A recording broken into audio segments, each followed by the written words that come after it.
And we have another special guest host in this morning. He joined us for a couple segments last week, and that's Ben Simons, Farmer Ben, who talks all things ag and fair. Booneville Oneida County Fair as well. Good morning, Ben. Good morning, Jeff. And I just want to say quickly that I am so honored to co-host this show with you this morning.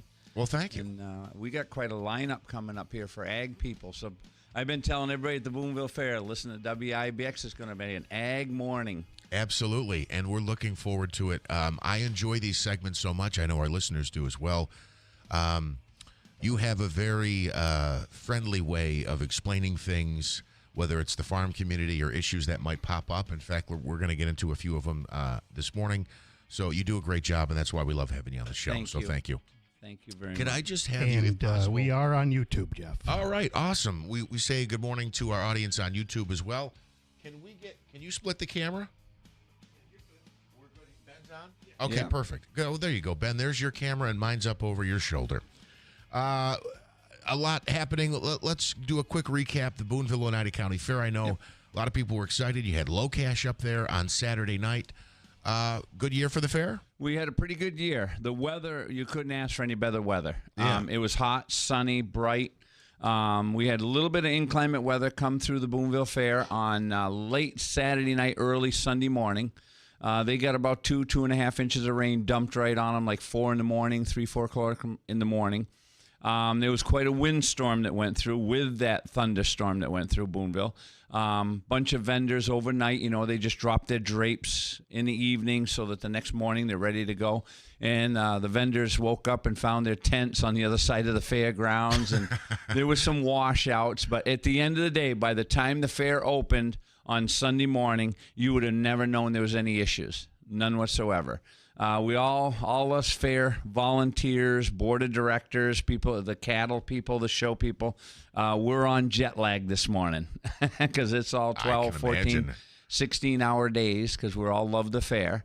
So, the parade went off with no hitch. We had like 80 contestants or 80 entries to the Booneville Oneida County Fair parade. We call it the Fireman's Parade because there's more fire trucks than anything from all over the county. I am very proud to say that the Oneida County Farm Bureau won the best float for the representation of the year in the parade. And the reason they won that, I'm going to pat myself on the back, is because of that big red Farmall tractor I was driving on the front of that Oneida County Farm Bureau float. Nice. But the theme of this year was Cheers to 75 Years with the Colemans. The Coleman Carnival has been coming to Booneville Fair uninterrupted except for COVID for 75 years this year. Wow. So that's a milestone. That's huge. So then that was on Tuesday night. Then Wednesday was the horse pull and things of that nature. That went off with a hitch, no problem.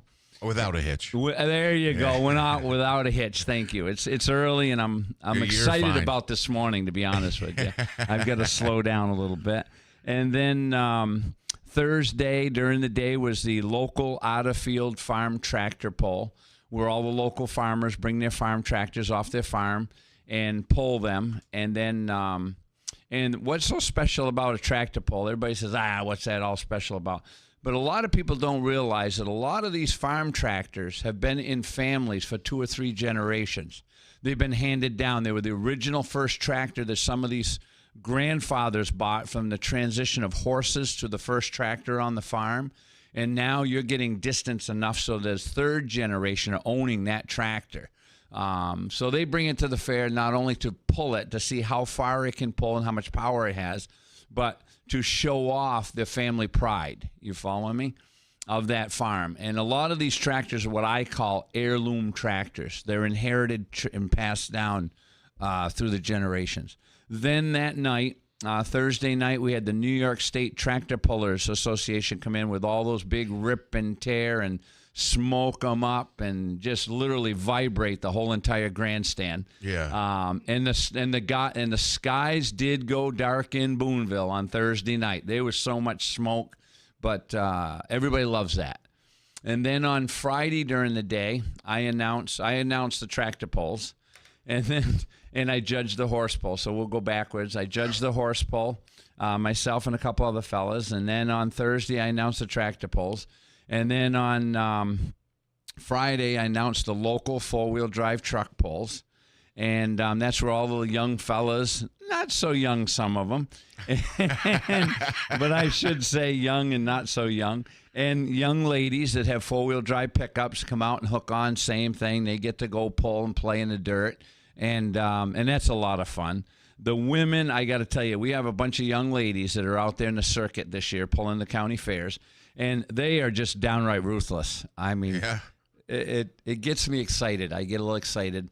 Them girls will back up, hook onto that sled, and usually the pickup either belongs to the girl or the boyfriend. And how you can tell is because if it belongs to the boyfriend, they back up, hook onto the sled, and they just mat it right to the floor and see how far it can go. And then they twist the drive shaft off, and they'll get out and they'll go, "Okay, hon, you got to fix it."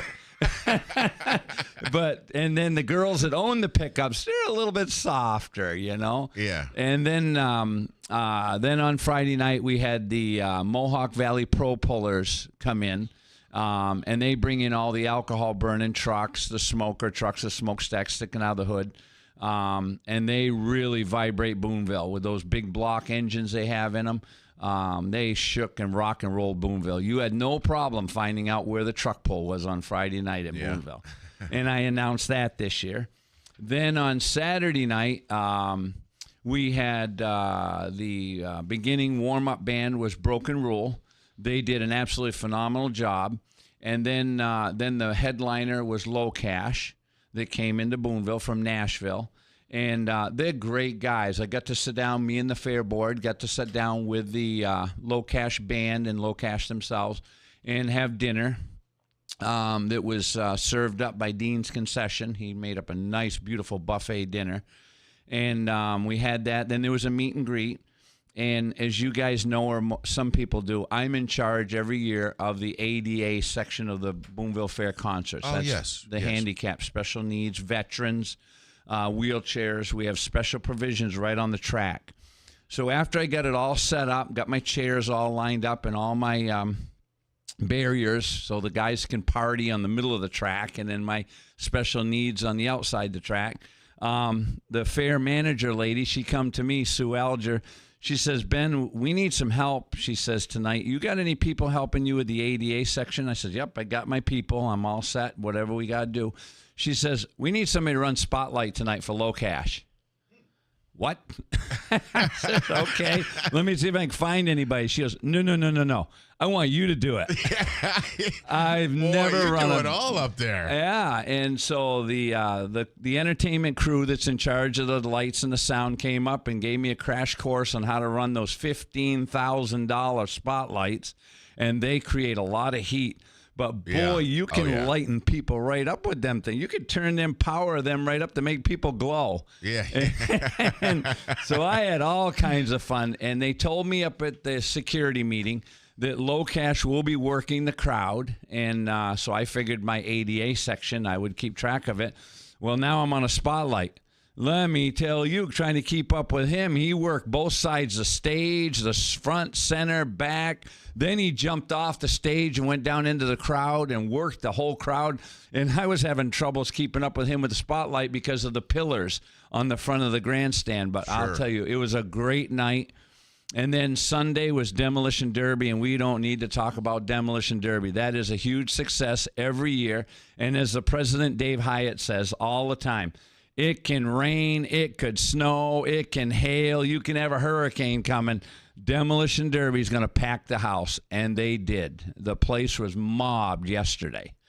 So that's our rundown of the Booneville Fair. Well, great job. You did an excellent job. It sounds like it was a great time. I have to mention, I'm glad you talked about how popular the Demolition Derby is. There is a stop that I make almost every day on my route with FedEx.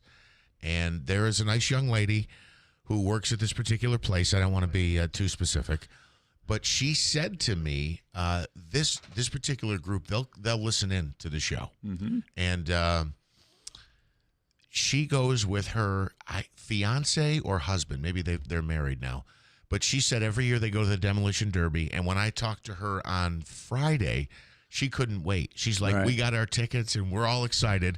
On Sunday, we're going out to the Demolition Derby. She said, I love to watch the cars, bang and crash and smash into each other. Smoke and fire. And the firemen get their car training at the Demolition Derby. The Booneville firemen do, because every year there's cars that catch fire and burn, and the firemen run out there. So that's part of their training.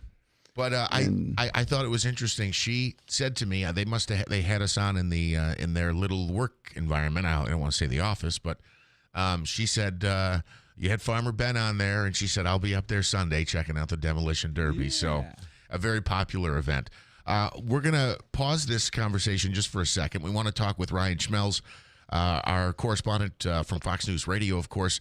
A pair of top Senate Republicans calling for a special counsel to be appointed to probe whether former President Obama aided an effort to undermine President Trump's 2016 White House bid. Good morning, Ryan Schmelz. Good morning. Oh, did we catch you mid-yawn there? Is that what happened? You did, yeah.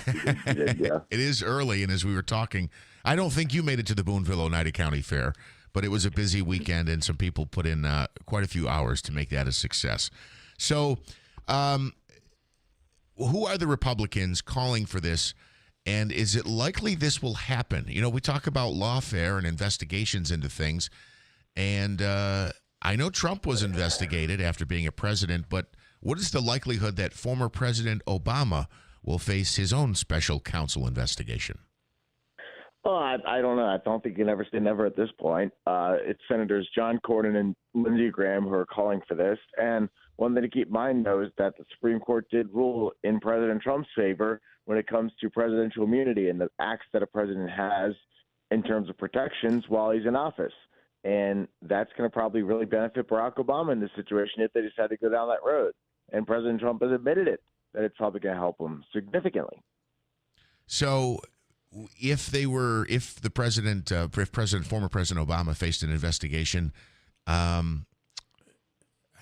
it might not stick. What would be the point of doing it then?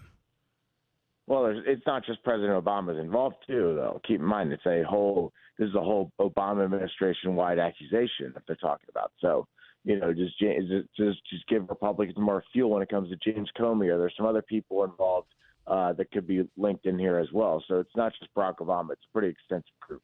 I think that's an excellent point. I'm glad you brought that up, because I suppose I was overlooking that. And not to get too much into your own personal feeling about this, but let me ask you this, Ryan.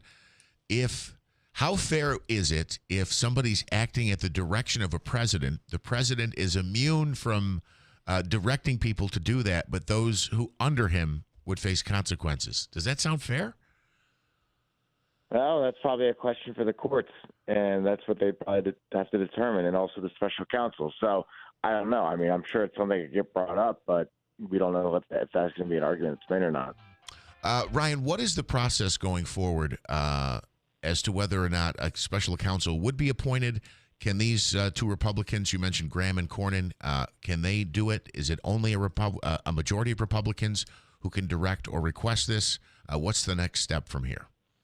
Yeah, I don't know what the next step is. I mean, we know that the Attorney General has the documents that the Tulsi Gabbard, the Director of National Intelligence, presented to them. They are then going to determine what they want to do next with it. So could that be a special counsel? Could that be prosecuting anybody who's named in the report? I think it's all on the table. So it's really just up to Attorney General Pam Bondi to see what she wants to do now. Fox News Radio's Ryan Schmelz, we appreciate you always checking in pretty much daily here in the 6 o'clock hour on the Keeler in the Morning show. Ryan, have a great day. You too, my friend. Thank you. Thank you. Again, Ryan Schmelz from Fox News Radio. Ben, we need to take a timeout. Smitty's doing the hand. That's the break. We need to take one. Back with more. A lot to talk about. A busy show, a busy Monday morning. It's First News Keeler in the Morning on WIBX.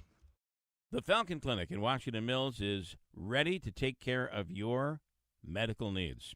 Whether you're in need of a new family doctor, or you're just looking for a second opinion, or you're interested in the OMT procedure, osteopathic manipulation treatment. It's something I go through every month. It really keeps you in shape. It keeps everything flowing through your body. It makes sure you're walking properly, your back is aligned properly. your neck and spine aligned properly, and you're walking straight. It can prevent problems down the road. It's about a 30-minute procedure. I do it every month. Dr. Chmielewski, Dr. Zielinski, it's a procedure that really makes a difference. And a great option, just call them at 315-507-4751. Acupuncture, Dr. Kosminski. They have all of these services available under one roof at the Falcon Clinic, conveniently located in Washington Mills. And have you been tested for hepatitis C? Prevalent in baby boomers, 100% curable, 100% curable. Dr. Chmielewski is Hep C certified. Call today, 315-507-4751. Or visit them online at their website, thefalconclinic.com. The Falcon Clinic, located in Washington Mills. Most people have no idea there's an invisible gap in their home's protection. This invisible threat is house stealing. Con artists pick a house. They transfer the deed of this house into their name by obtaining the forms, using the fake IDs, and filing the paperwork with proper authorities. Now they own the home. Protect your home from this invisible gap. Check on your home's title right now at HomeTitleLock.com. Be sure to use promo code RADIO and they will send you a complete title scan of your home's title. And your first 30 days of triple lock title protection is free. HomeTitleLock.com. Tallman's Tire and Auto Service is celebrating 45 years of serving Central New York. Family owned and operated since 1980, they're proud to provide trusted professional auto care to our community. From brake repairs and New York State inspections to AC service and check engine light diagnostics, they offer complete auto service and repair. When your vehicle needs attention, you can count on them to get you back on the road quickly and safely. Save time and money. Schedule your appointment today at tallmanstire.com. Don't miss Saturday's blockbuster Whitney Day at Saratoga Racecourse, featuring a stacked lineup of 5 graded stakes, including 2 Breeders' Cup Challenge Series races, the FanDuel 4-Star Dave, and the $1 million Whitney. The track will be decked out in pink and have exciting events, including a Best in Pink fashion contest. Save $5 on admission when you buy in advance. For tickets, visit NYRA.com. That's NYRA.com. This station is brought to you by Tallman's Tire, located in Utica, Yorkville, Rome, and Herkimer, and online at tallmanstire.com. Bit of haze and heat in the atmosphere, getting some of the Canadian wildfire smoke back in the forecast. Other than that, hot and dry, 90 degrees. Tomorrow near 90, maybe a thunder shower. Looks like we get a little cooler by Wednesday with a chance of showers, otherwise partly sunny, upper 80s. Big time front coming in late week. I'm meteorologist Ray Stidgick from the Weather Channel, WIBX 950 AM and 92.3 FM. Celebrating 100 years. This is Keeler. WIBX 950 and 92.3 FM. Now back to the Keeler Show. All right, 6:39, First News Keeler in the morning on WIBX. Monaski sitting in. Special guest host Ben Simons. Farmer Ben, as we like to call him, is with us.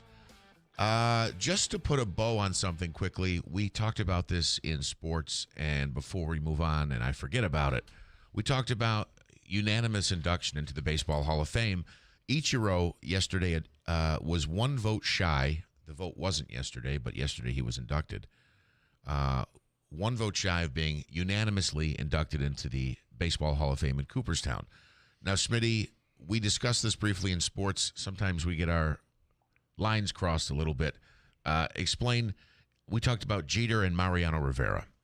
So Jeter didn't get the full votes. He ended up 99%. Mariano Rivera got full 100% votes. He is the only one. Road. He is the only one to get the unanimous induction. So Jeter was 1 vote shy, Ichiro 1 vote shy, and Mo got everybody eligible to vote for him voted for him. And Ichiro kind of knocked at the reporter. And for that one reporter who didn't vote me in, I'm in the Baseball Hall of Fame now. Yeah, obviously deserving. One of the greatest baseball players of all time. It makes you wonder why they would vote no. Is it just to be different, you think? So real quick, we can talk about it real quick. I was down there over the weekend. I went down on Saturday. Walking the streets of Cooperstown. As you can see, it's kind of dead there now. But Saturday, whole different world. I seen a lot of people, Ichiro, Suzuki.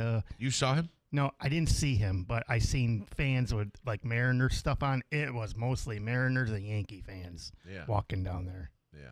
Well, with CeCe there and everything else. So, well, I'm glad you had a good time. And I got to meet Curtis Pride, who played for the Yankees back in early 2000s. You know, he's the only modern era, first time ever he played. You know, he's deaf. He's deaf? Yeah. He played baseball. Deaf. I didn't know that. Very, very nice guy. I got my picture taken with him. I'll show it later. And got an autograph. It was awesome. Well, and you'll put it up on the YouTube feed? Sure, I'll put it up. Oh, very cool. There's another reason to check out the daily Keeler live stream. Stefan messaged me last night. Yeah, I think it's the same message that I got. Probably. Did he get an autograph from Doc Gooden? Yes. Yeah, very cool. Doc Gooden was down there. All right, so Stefan, maybe we can check in with you next hour because we will talk a little bit of baseball. And I have a funny story from the weekend. Somebody who was at the games to advocate for umpires. You don't often see that, and I do have a funny story from the weekend. In fact, that gentleman will join us on the program coming up by phone next hour. Again, Farmer Ben joining us. We did recap the Booneville Oneida County Fair, which went on last week and over the weekend. You want to give a couple of special thanks for everything that these gentlemen have done for the last several years. I do. So Thursday night, we had a special invitation for the county legislators and the county executive to come to the Booneville Oneida County Fair for chicken barbecue on Thursday night with the board of directors and everybody that's involved with the fair and the county. And that's a way of showing our appreciation for the support that the county gives us. They give us equipment. They give us support, a little bit of financial support.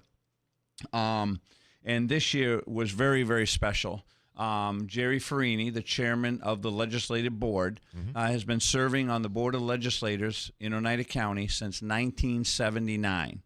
And just here a couple of years ago, he was given a special award for being the longest-serving chairman of the legislative board in the entire state a few years ago. Wow. And so we gave him very much special recognition on not only on behalf of the Booneville Oneida County Fair for many, many, many years since 1979 to current year of support to the Booneville Fair, but also his unwavering support to the agricultural community. So it's not just the fair. It's all the ag programming like Cornell Cooperative Extension, the Oneida County Soil Water Conservation, the Ag Economic Development Program. And then the other person that we gave special recognition to is Rick Flisnick.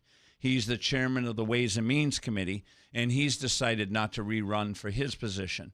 So he's retiring out. So we gave both of them men not only a special recognition from the Booneville Oneida County Fair, but also from the agricultural community of all their, and I mean this, I don't mean to be all mushy about it, but their unwavering support to the number one industry in Oneida County. Because every time you open a newspaper or listen to the radio or your show or in Bill Keeley's show and other radio outlets, you hear all about economic development like Wolf Speed and all the different things going on around, and Dan Foss and now Chobani. But you don't hear much about the agricultural community, the kind of the silent ones. And these guys, along with the county executive, Tony Paceni, totally, truly support agriculture in Oneida County. So I really need to give a special shout out and a true thank you to these great men, Jerry Farini and Rick Flisnick, for their unwavering support, not only the Booneville Oneida County Fair, but the ag community. I know I repeated it, but you don't ever hear that. So I want to make sure. I'm glad you mentioned that. And the other thing, too, is that we got a new program that we've revived at the Booneville Fair from many, many years ago, and that's called the Youth Opportunity Day. It started many years ago with Carl Trainer, Bob Grems, and the past late Newell Wagner, the past president of Booneville Fair, where they used to bring inner city kids, the underprivileged inner city kids from Utica, Rome, and Sherrill that would otherwise not have the opportunity to go to the Booneville Oneida County Fair. Mm-hmm. And so a couple years ago, we decided as a board to revive that program through the Oneida County Youth Bureau with Kevin Green, a cooperation, I should say, the partners is Kevin Green from the Oneida County Youth Bureau, the county executive's office, Tony Paceni, because he was a part of that when he was a child, the Cornell Cooperative Extension, and the fair. This year we brought just short of 700 children from Utica, wow. Rome, and the cities that those children would never have the opportunity to come to. And that was a huge success. They get a wristband to go on the rides. They get food vouchers so they can go around the fair and buy all the food they want, go see the cattle, the cows, the pigs, the chickens, the horse show. And it really touches my heart to see the different, I don't know how to politically say it correct, but the different ethnics. Is that proper? Ethnicities? Adversity. How'd you say it? Ethnicities. Ethnicities. Thank you. The different cultures of people we have in Oneida County. You see some girls that are all covered, that are different countries, different faiths. And I know I'm not being political, but I'm trying to paint the picture. I understand, the burqa, which is the head garb. Head garb, yeah. And it's just the diversity of our culture here in Oneida County coming to the Booneville Oneida County Fair. And a lot of these children have never seen a cow, have never patted a cow, have never seen a pig. You know what I mean? Yeah. And to go through the fair with them and be a kind of a guide and everything, it's a wonderful program. And so we encourage everybody, get involved with the Oneida County Youth Bureau next year again. And contact Kevin Green or Cooperative Extension, get involved and be one of the children to come to the fair. We had like 700 children, just a little short of it, and we had 123 chaperones. I got to tell you, the chaperones got just as much out of it as the children did. Sure. So I want to make That's sure great. we give a shout out to the county and Jerry Farini and Rick Flisnick for their unwavering support. Ben, nice job with that because you. sometimes highlighting something like that maybe gets overlooked, but it is very important. And you talked about the experience for these kids to see something and experience something they haven't seen before. And I'm glad you mentioned the legislators for their support. Ag is often, I don't want to say take it for granted, but it kind of is. People just think the farmer is always going to be there working the land and providing fresh fruits and foods and vegetables. Yep. And it takes a lot of work. It does. There's a lot of risk involved. You talked about, I think you mentioned in the previous segment, a $15,000, the lights, the spotlights. Yes. Who better at operating multi-$1,000 piece of equipment than you? Because I'm sure you have a lot of tractors and other instruments that are worth a lot of money. Oh yeah, hundreds of thousands of dollars. But it's not. I was complaining about my little Nissan out there. The fact that somebody tried to steal my catalytic converter, my front exhaust is goofed up.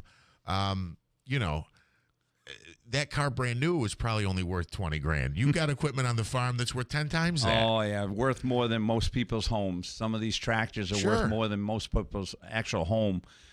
But you want to know something? I'm gonna pat myself on the back, but I want to pat every farmer in the back. Whenever you want to talk about diversified, you need somebody to do a job over here, like me with the announcing, me setting up for the ADA, me running the auction, the pie auction at the Booneville Fair, and then me being asked to run a light up there for the low cash show. Okay. There is no better person to ever ask for a diversified job than a farmer. Because a farmer has to be a veterinarian, he's an equipment operator, he's a mechanic, you follow me? He's a financial guy. Sure. So if anybody out there has to find somebody in anything to be very diversified, where can I put somebody here and there? You can grab a farmer because they're used to being diversified on their farm. 1 minute they're dealing with hired help problem. They're dealing with their banker. They're dealing with rain. They're dealing with flood. Next thing you know, the tractor's broke down on the other side of the field. They got to get parts. It's just, there is nobody out there that is diversified in a profession, in my eyes, as a farmer. Farmer Ben is our guest host this morning. A lot to talk about, some things of interest to people who don't often hear about or honestly care about the issues on the farm. We'll talk about beef prices. We highlighted that a bit last week. We'll get into that issue. And long story short, beef prices are on the rise.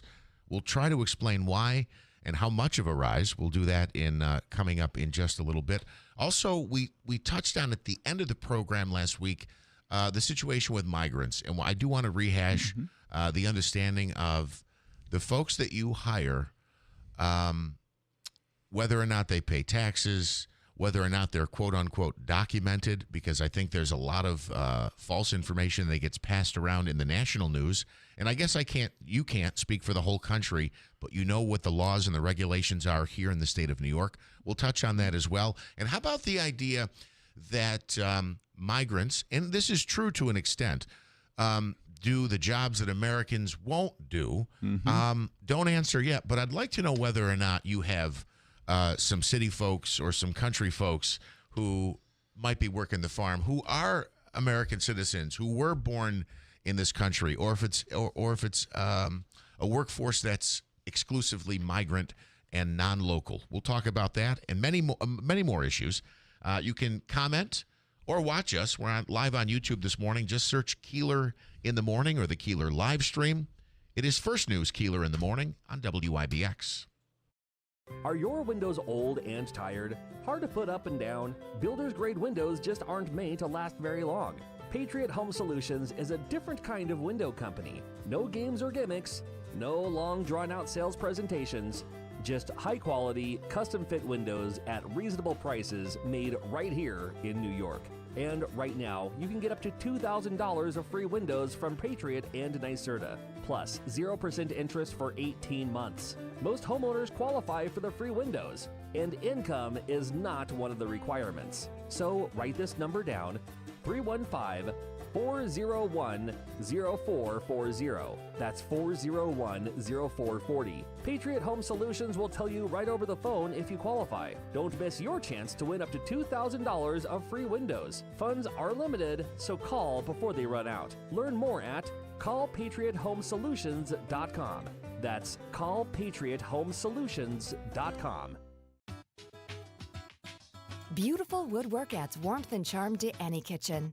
But years of use can leave your cabinets worn and faded. When you call Enhance, we'll make your cabinets as good as new again in as little as 1 day for a lot less than you pay for traditional refinishing or replacements. Whether you want to renew your cabinet's original finish or completely change their color, just tell us the look you want and we'll help you get it. Or bring your hardwood floors back to life. With most Enhance renewals, you can use your floors again the same day. Plus, there's no mess, no dust, and no odors.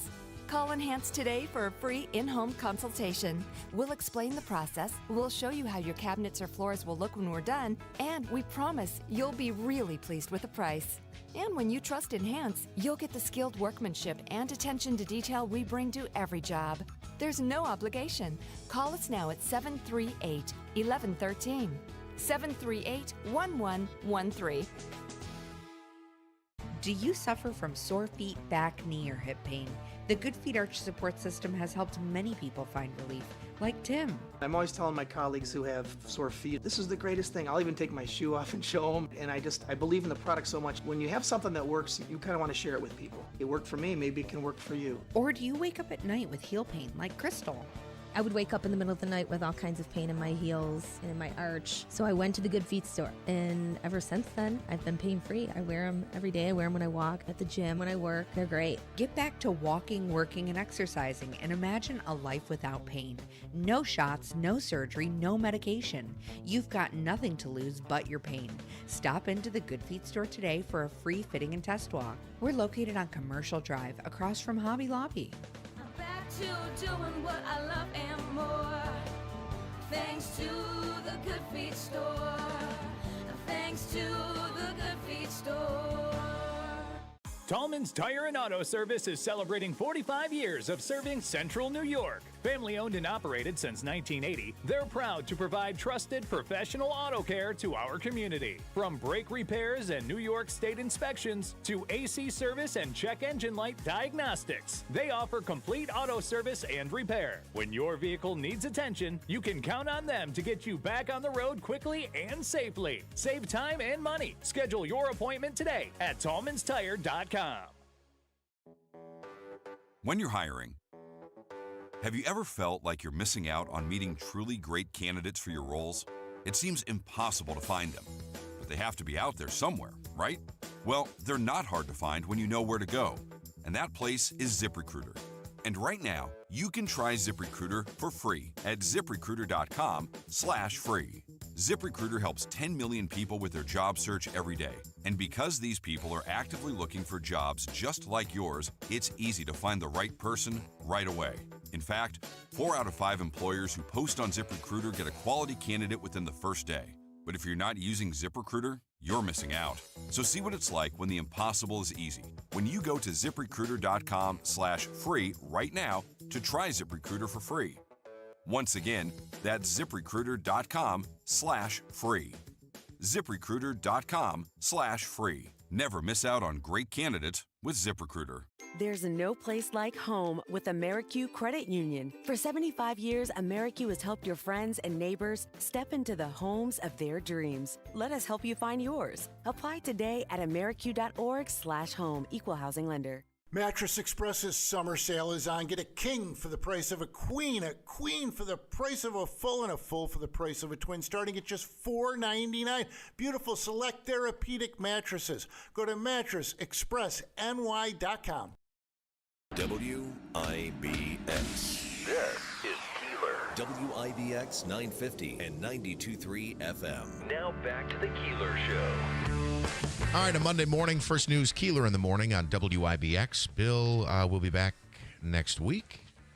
And our man, Uncle Smitty, the executive producer of this program, is carrying almost all of the weight. And I'm a pretty big guy, so that's a lot of weight to carry, Smitty. So let's go to Roger has a question for Ben. Good morning, Roger. How are you? Good morning. Thank you so much for supporting the farmer. I rent my land out now, and the old days of plowing and dragging and then planting seem to change drastically. The new farmers now punch in a lot of their crop, whether it be corn or soybean. Can you tell me what you think AI will do, what impact it will have on agriculture as we go forward? All right, Roger. Thank you for that question. So AI is so new that us farmers really haven't got our grasp around it yet. But if it's anything like GPS, where you climb in the tractor, you can program in the dimensions of the field on your tractor, and then you just punch go, and that tractor will go down the field, turn around, slow itself down, turn around, come back, and plant all your seeds in a 30-inch row and be so precise and so straight that a human couldn't do it. There's just no way with these big, vast fields. So it's new to us. It's coming. And exactly how that's going to affect agriculture, I really can't give you that solid answer today. But I do know that it's coming, because when you see new technology, whether it's in a factory or it's in your new car, it isn't very long before that information and that technology is implemented into agriculture. So at this moment in time, I can't tell you exactly how it's going to influence it, but there's no question it's going to. When you just mentioned about the word of punching in your crops into the fields, they call that nowadays, the new technology is called no-till, where it's minimal tillage or no-till, which means you just plant your crop, you harvest it, you go in, that's it. And then in the fall, you spread out your winter rye or winter wheat to have a cover crop on the ground so that it doesn't stay bare. And then the following spring, you go back through so that you're not disturbing the soil. Farmer Ben is our guest co-host this morning. If you have a question, please give us a call, 315-736-0186. A lot of big topics that affect you who might not be a farmer. We'll get into those as well. They include beef prices, and there's an issue affecting crops, and that's the army worm. Yeah. We'll explain what that is coming up. Stay tuned. First news, Keeler in the morning. From the Stanley Theater Studios, WIBX Utica, Rome, WIBX 950 and 92.3 FM, celebrating 100 years. He's about to meet with Britain's Prime Minister. I'm Dave Anthony, Fox News. The day after President Trump worked out a new trade agreement with the European Union. I think it's the biggest deal ever made. Thank you very much. Congratulations. That was at the President's Golf Course in Turnberry, Scotland, with European Commission President Ursula von der Leyen. We're together the two largest economies worldwide. Right. The deal imposes a 15% tariff on most European imports, lower than the 30% President Trump had threatened. The EU will also buy $750 billion worth of energy from the U.S. on top of investing $600 billion more in America. And the president says the EU agreed to buy military equipment from the U.S. Fox's Madeline Rivera also reports the meeting that'll take place this hour with Prime Minister Keir Starmer is expected to talk about the progress of the trade agreement the U.S. and the U.K. reached back in May. Starmer is also expected to press for a drop in steel and aluminum tariffs. That remains at 25%. Starmer also expected to press the president to resume ceasefire talks in Gaza, days after the U.S. Special Envoy pulled out, blaming Hamas for lack of a desire to make a deal. When you get it down to a certain number, you're not going to be able to make a deal with Hamas.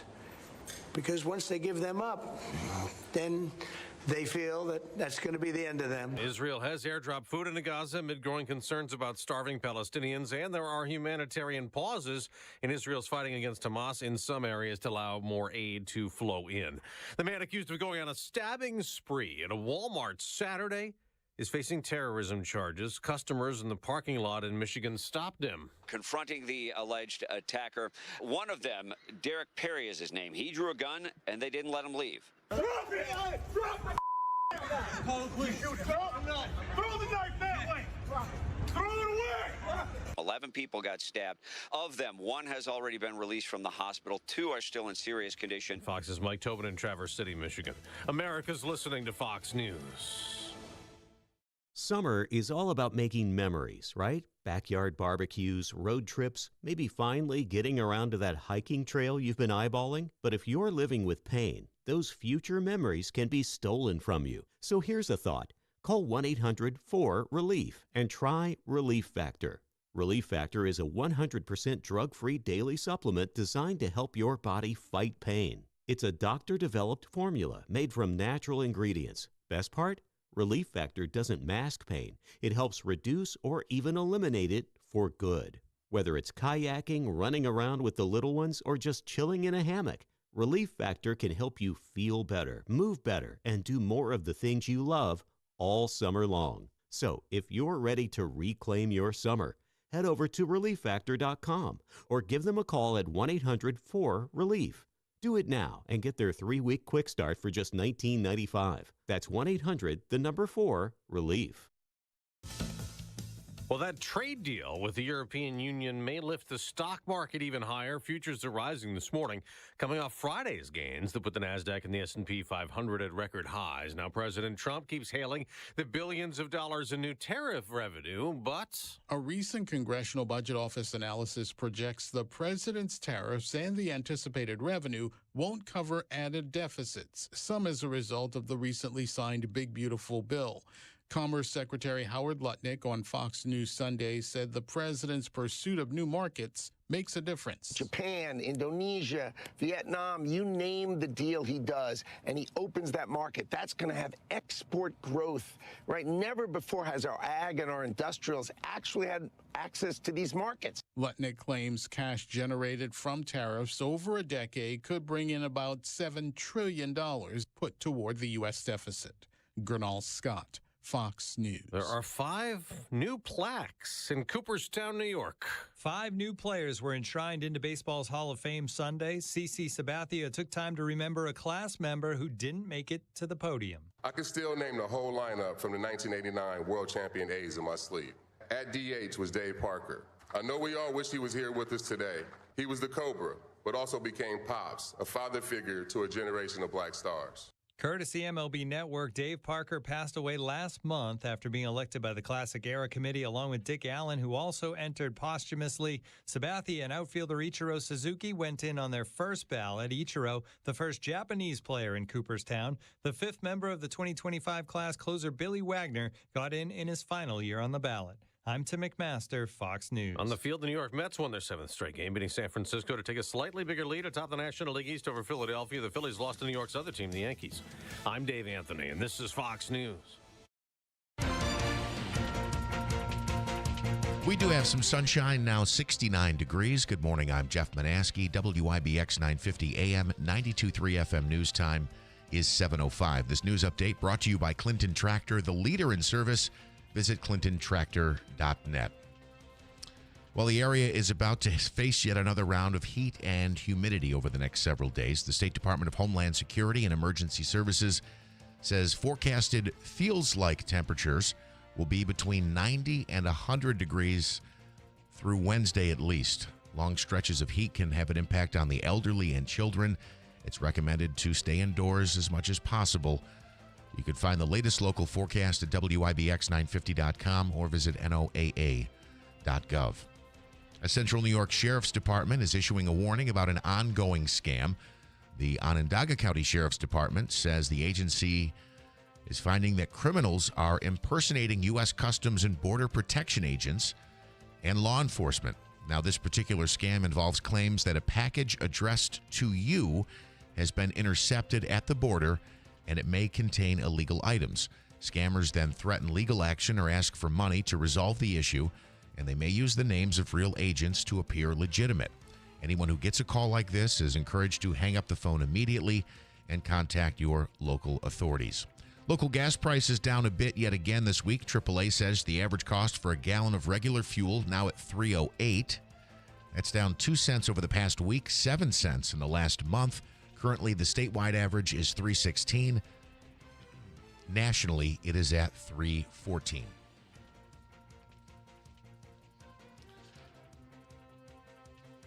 And the start of the great New York State Fair just 23 days away. Today, folks can save some money on ride wristbands. The wristbands are on sale now and can be purchased for just $24 plus fees until midnight. The average savings is about $23 per wristband versus what they'll cost when the fair starts on August 20th. There are a limited number of wristbands available. They can be bought at nysfair.ny.gov. They are valid for the entire 13-day run of the Great New York State Fair. Right now, a little bit of sunshine. We are at 69 degrees. Here's what we can expect later today. Bit of haze and heat in the atmosphere. Getting some of the Canadian wildfire smoke back in the forecast. Other than that, hot and dry, 90 degrees. Tomorrow near 90, maybe a thunder shower. Looks like we get a little cooler by Wednesday with a chance of showers, otherwise partly sunny, upper 80s. Big time front coming in late week. I'm meteorologist Ray Stidgick from the Weather Channel, WIBX 950 AM and 92.3 FM. Again, right now, some sunshine, 69 at 7:08. All right, from the IBEW 43 local sports desk, the Mets have won 7 straight games. They completed a sweep last night of the San Francisco Giants. Your final 5-3. Ronnie Mauricio and Juan Soto each went deep. The Mets lead after their 7-game win streak. They lead the National League East.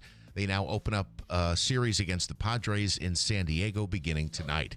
The Yankees finally did snap their losing streak. It was at 3 games, but they pulled out a 4-3 victory over the Phillies in the Bronx last night. Carlos Rodon was credited with the victory. He struck out 8 over 5+ innings. Ryan McMahon, 2 for 3 with a 2-run double for the Pinstripes. They now head home or stay home, I should say, to open up a series against the Tampa Bay Rays, a 4-game series beginning tonight. The Yankees, though, dealing with some injury issues as it relates to Aaron Judge. Captain Aaron Judge will not play first base when he returns from the injured list, but will be given some time as a DH until he is cleared to return to the outfield. Judge was placed on the IL Sunday with a right flexor strain. He's expected to return after a minimum 10-day absence. In related news, Giancarlo Stanton is scheduled to begin working in the outfield to provide an extra option for the team. And a brief recap of the National Baseball Hall of Fame induction over the weekend. 5 new members: Ichiro Suzuki, CC Sabathia, Billy Wagner, Dave Parker, and Dick Allen were all formally inducted into the Hall on Sunday in Cooperstown. Suzuki is one of 2 players to win the Rookie of the Year and Most Valuable Player award in the same season. He was just 1 vote short of unanimous selection. And as we talked about last hour, Derek Jeter is a player who was just 1 vote shy of unanimous selection. And Mariano Rivera, the legendary closer for the Yankees, I believe the only player to ever be unanimously inducted into the Baseball Hall in Cooperstown. A busy hour ahead coming up. We'll talk with Oneida County Sheriff Rob Maciel. We'll touch on beef prices. What did you call him? He's a what rancher? Now, when Rob Maciel, he'll call me after the show, but when he's wearing a uniform, black uniform with a badge, he is Sheriff Maciel. Yes. When he's in his dungarees and his jeans and everything else, he is Rancher Rob. Rancher Rob. So, that's what we call him in the agricultural community. We'll touch on beef prices. And, of course, recently the big announcement with Chobani, is there enough milk locally to meet the need? We'll get the answer coming up. It is First News Keeler in the morning on WIBX. Beautiful woodwork adds warmth and charm to any kitchen. But years of use can leave your cabinets worn and faded. When you call Enhance, we'll make your cabinets as good as new again in as little as 1 day for a lot less than you'd pay for traditional refinishing or replacements. Whether you want to renew your cabinet's original finish or completely change their color, just tell us the look you want and we'll help you get it. Or bring your hardwood floors back to life. With most Enhance renewals, you can use your floors again the same day. Plus, there's no mess, no dust, and no odors. Call Enhance today for a free in-home consultation. We'll explain the process, we'll show you how your cabinets or floors will look when we're done, and we promise you'll be really pleased with the price.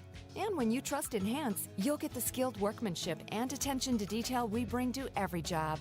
There's no obligation. Call us now at 738-1113. 738-1113. Are your windows old and tired? Hard to put up and down? Builder's grade windows just aren't made to last very long. Patriot Home Solutions is a different kind of window company. No games or gimmicks, no long drawn-out sales presentations, just high-quality, custom-fit windows at reasonable prices made right here in New York. And right now, you can get up to $2,000 of free windows from Patriot and NYSERDA, plus 0% interest for 18 months. Most homeowners qualify for the free windows, and income is not one of the requirements. So write this number down, 315-401-0440. That's 401-0440. Patriot Home Solutions will tell you right over the phone if you qualify. Don't miss your chance to win up to $2,000 of free windows. Funds are limited, so call before they run out. Learn more at callpatriothomesolutions.com. That's callpatriothomesolutions.com. It's Mazda's More to Move You sales event at Steep Ponte Mazda. Save on a new Mazda lease or enjoy 2.9% APR financing on new 2025 Mazda CX-30s and CX-5s with 1.9% APR financing on new 2025 Mazda CX-50s, CX-70s, and CX-90s. See the dealership for details. Mazda finished 2024 up 16.8% in sales year over year, so let's make your deal at Steep Ponte Mazda.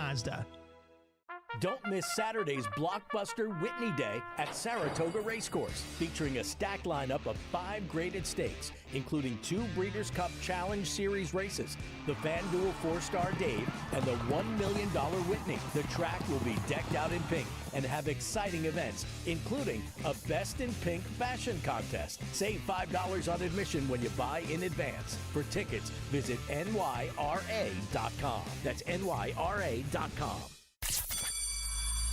School is almost here, and we think every kid should get started on the right feet. We've partnered with Excelis Blue Cross Blue Shield to help local kids get new sneakers for the new school year. We call it Kicks for Kids, and you can help. Help us clear the Amazon sneaker wish list. Our friends at the Neighborhood Center will help get those sneakers in the hands or feet of the right kids who need them. We only have till September 7th. Thanks from Excelis Blue Cross Blue Shield and WIBX 950 AM and 92.3 FM.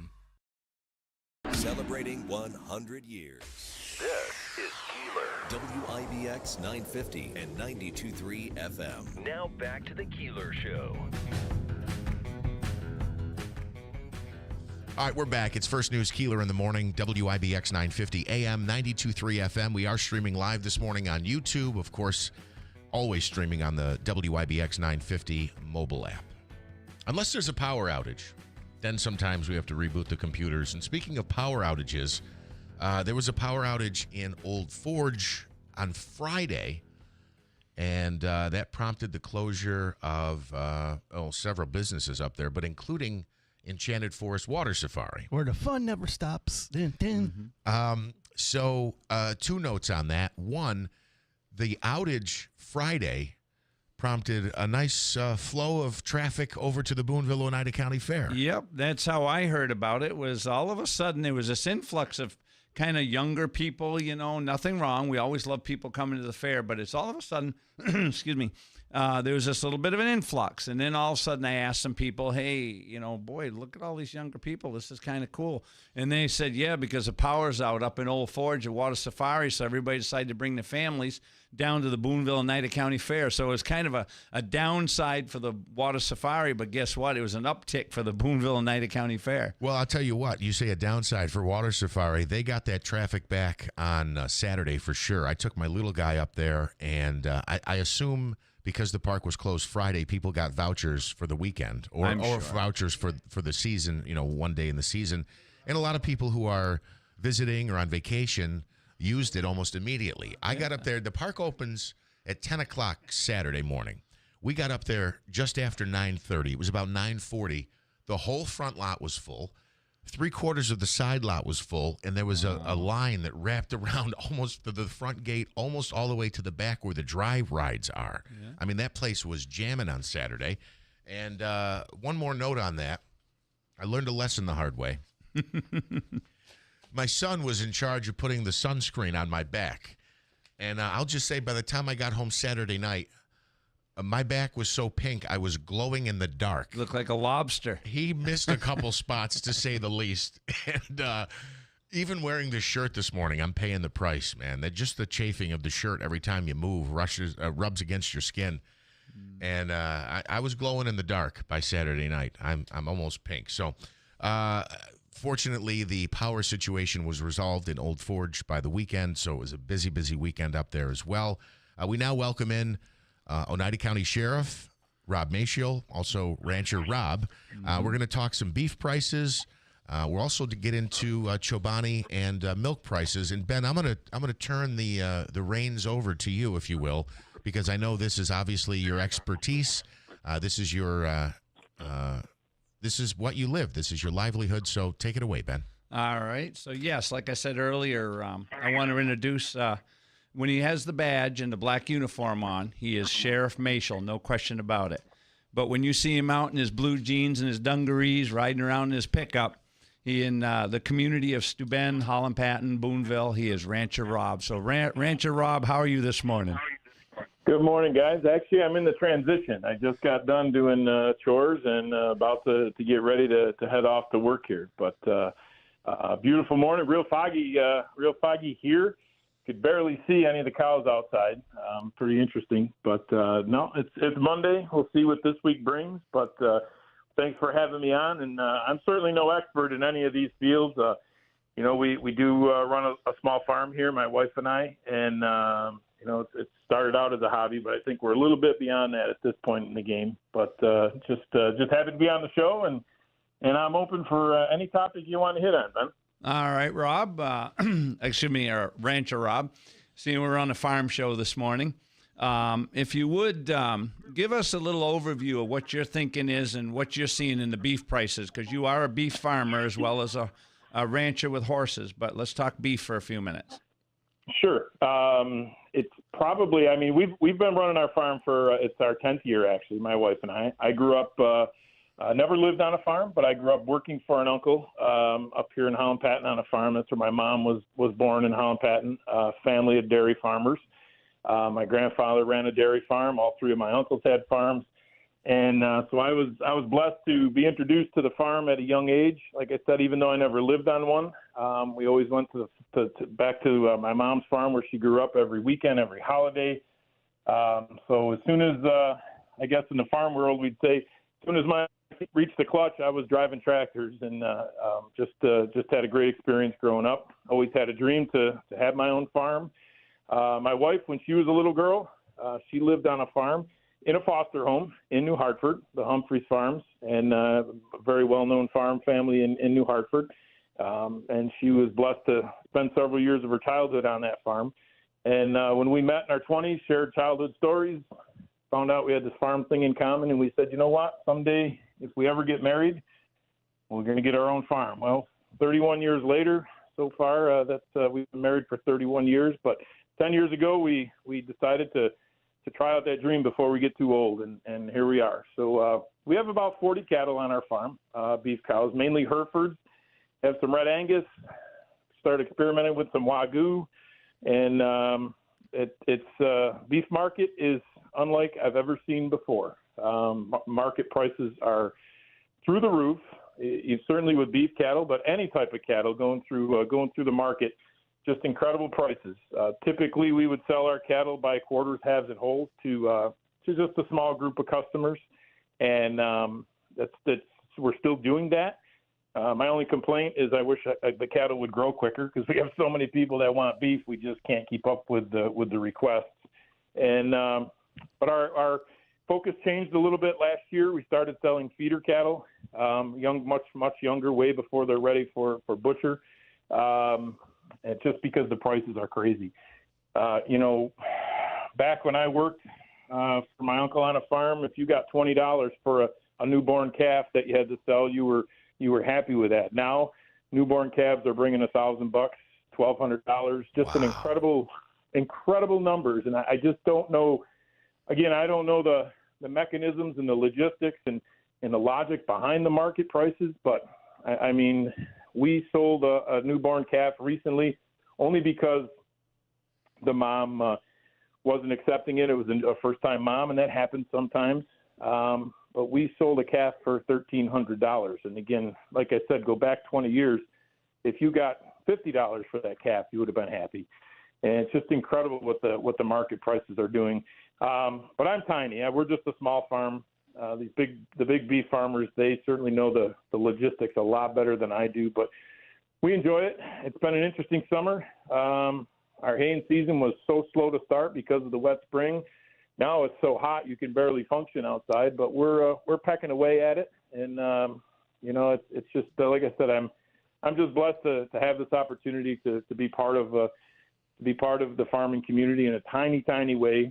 And my wife, she suffers from an addiction to horses, so on our farm we also have eight horses, and they're definitely a handful, but it's a lot of fun, and they all have different personalities. And like I said, I'm just happy to be part of the community here, and kind of the self-appointed liaison between law enforcement and the farmers. We try to help out anytime we can when there's issues or concerns or questions for farmers. So that's kind of my summary there. Hopefully that gets you going with a little conversation. Yeah, and Rob, if I may say, that we in the agricultural community here in Oneida County are very, very lucky. Not only did I mention earlier the support of the county legislature, you actually now have the lead law enforcement officer in the county, Rob Mashel, Sheriff Mashel, as a farmer. So when there's a farm issue out there and some of his deputies are out on a farm call, Rob monitors his radio. And when he hears something that's going on a farm, whether it's a farm accident or a fire, or any sort of an issue related to agriculture, his deputies know we got to reach out to Sheriff Mashel. And Sheriff Mashel takes a personal interest in anything to do with agriculture. And I want to say publicly, Sheriff, that we are so honored in Oneida County and the ag community to have you as the sheriff. So I want to thank you out publicly. No problem. And again, it's just one of many things that, like I said, I enjoy doing, and blessed to help out in any way I can. I heard you guys talking earlier about the tractor pull. Just a funny story, quick on my part. For years, Ben begged me to be in the tractor pull. He kept asking me, bring a tractor. Now, the world I grew up in, I was afraid. I was always told, don't take your tractor to tractor pull because if it breaks down, you're not going to have a tractor on the farm. So I tried it once, and I proudly came in third place, I'll have you know, Jeff, in my class that I was in. Good and job. Everyone thinks I think that's a great thing. The only problem is in the class I was pulling in, there was only 3 tractors. You know what his problem is, don't you? He's a Ford man. He's got to get away from them blue ones. He's got to go to red or green. Oh, okay. Go ahead. I Go ahead, have a Sheriff. green one on the farm now. So I did acquire I did purchase a green tractor this year. So I do have a green tractor, and heard you talking early about tradition. This tractor was part of not my immediate family, but my uncle bought this tractor brand new back in 1977 or 78, and I rode on that tractor when I was a little boy. My kids rode on that tractor when they were a little bit bigger, and my uncle, who recently passed away, I purchased that tractor just to kind of, as Ben was saying, we kind of keep it in the family. Just not that I needed another tractor, but it was more sentimental than anything, and I use that as my baling tractor. I'm on it every couple of days here in the summertime, baling hay with it. So it's just kind of neat. Brings back a lot of memories. And I think what we had there a moment ago qualifies as agricultural trash talking. Is that what that was? Yeah. Got to get rid of the blue one. Needs to get a green one. Well, thank you for having me on. And like I said, I gotta get into my transition into my day job here, and I'll be listening for the rest of the show. And again, thank you so much for having me on today. Again, thank you, Rancher Rob, for calling in and all your support to the agricultural community. Sounds good, guys. Talk to you later. Bye-bye. Of course, Rancher Rob is what Ben calls him. Most of us call him Sheriff Rob Mayshiel, Oneida County Sheriff Rob Mayshiel. So we're going to go actually from, well, before I transition here, let me just say what the sheriff was talking about with, 20 years ago. And I know it's 20 years, time goes by, but we highlighted this last week. There is a major spike in the cost of a calf. Yep. And he said 20 years ago it was $50. If you were lucky. If you were lucky. And he said he recently sold one for $1,300. Yep. And that's a great boon for the farmer. But at the same time, think about how much it's going to cost at the end supermarket, right? Your end product. So the baby calf takes 2 years from a baby calf to the time it's ready for your kitchen table. So just imagine what that's going to translate into in 2.5 years of feeding, caring for, vaccinating, pasturing that animal. Beef is definitely going up. There's no question. So my advice is get to know your farmer. If you can, get to the farmers markets and try to buy as much local and get rid of the middleman as best you can, because beef is going up. No question about it. That's great advice. Thank you, Farmer Ben Simons, joining us here as our co-host this morning. We're about to make a slick transition here, I think. But before we do that, I want to say good morning to Utica City Comptroller Bill Morehouse chiming in this morning. He says, glad I'm not in the tractor sales business. Those things last forever. And if you heard it there, Sheriff Mayshiel said he recently purchased a tractor that his uncle owned that was bought back in 1977, and he's still using it. I think he said to bale or for bale and hay.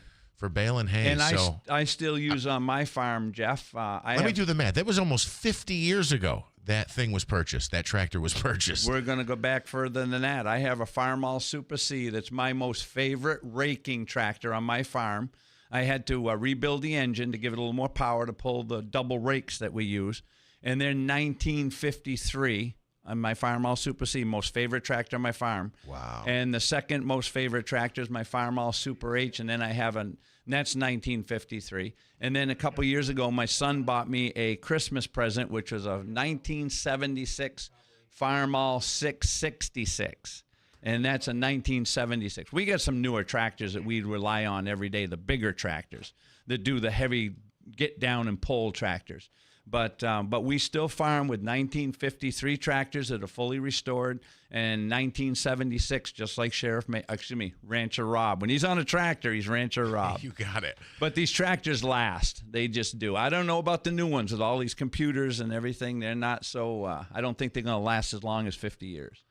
That is unbelievable. But a funny point made by Bill Morehouse. Yeah, these things do seem to last forever, and that's a good thing because you guys have enough expense as it is.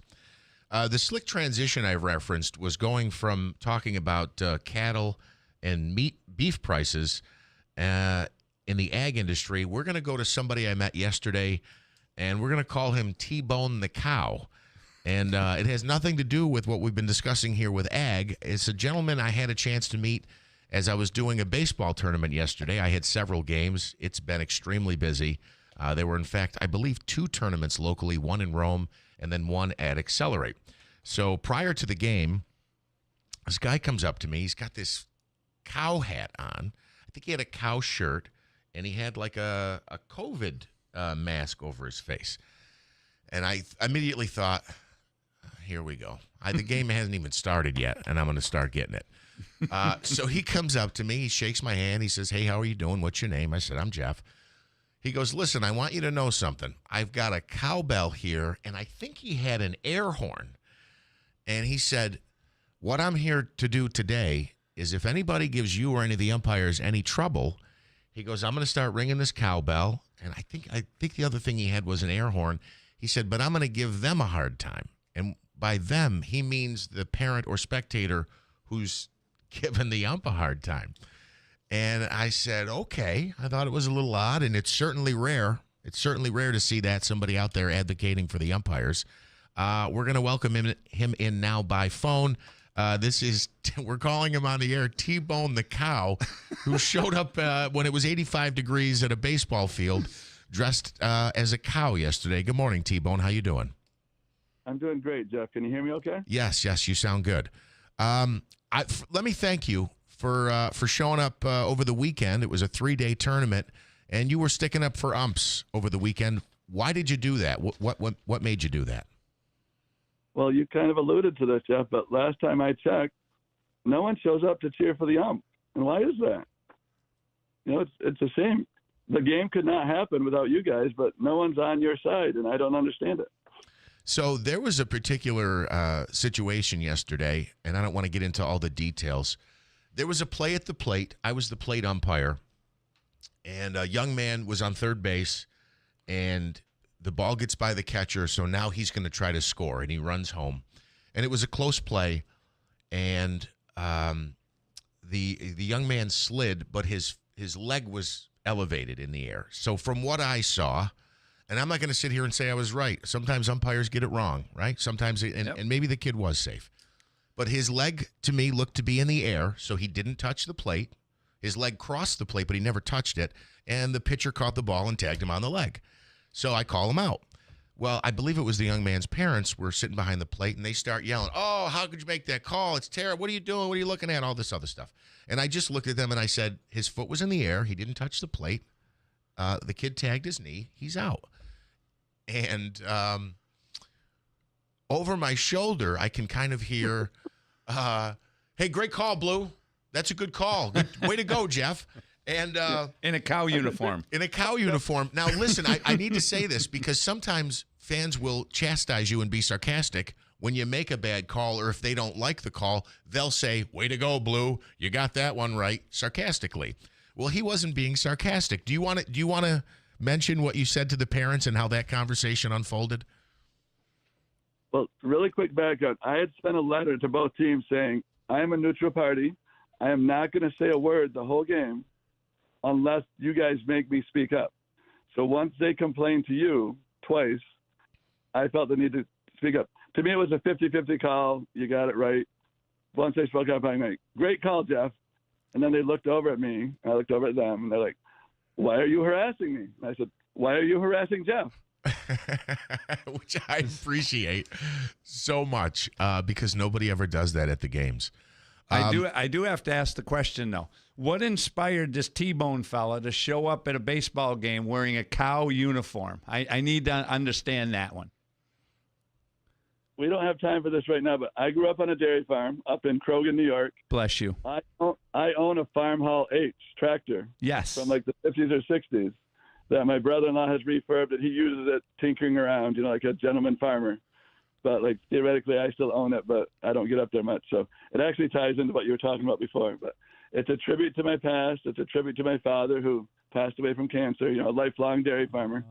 So every once in a while, I want to do random acts of caring and kindness.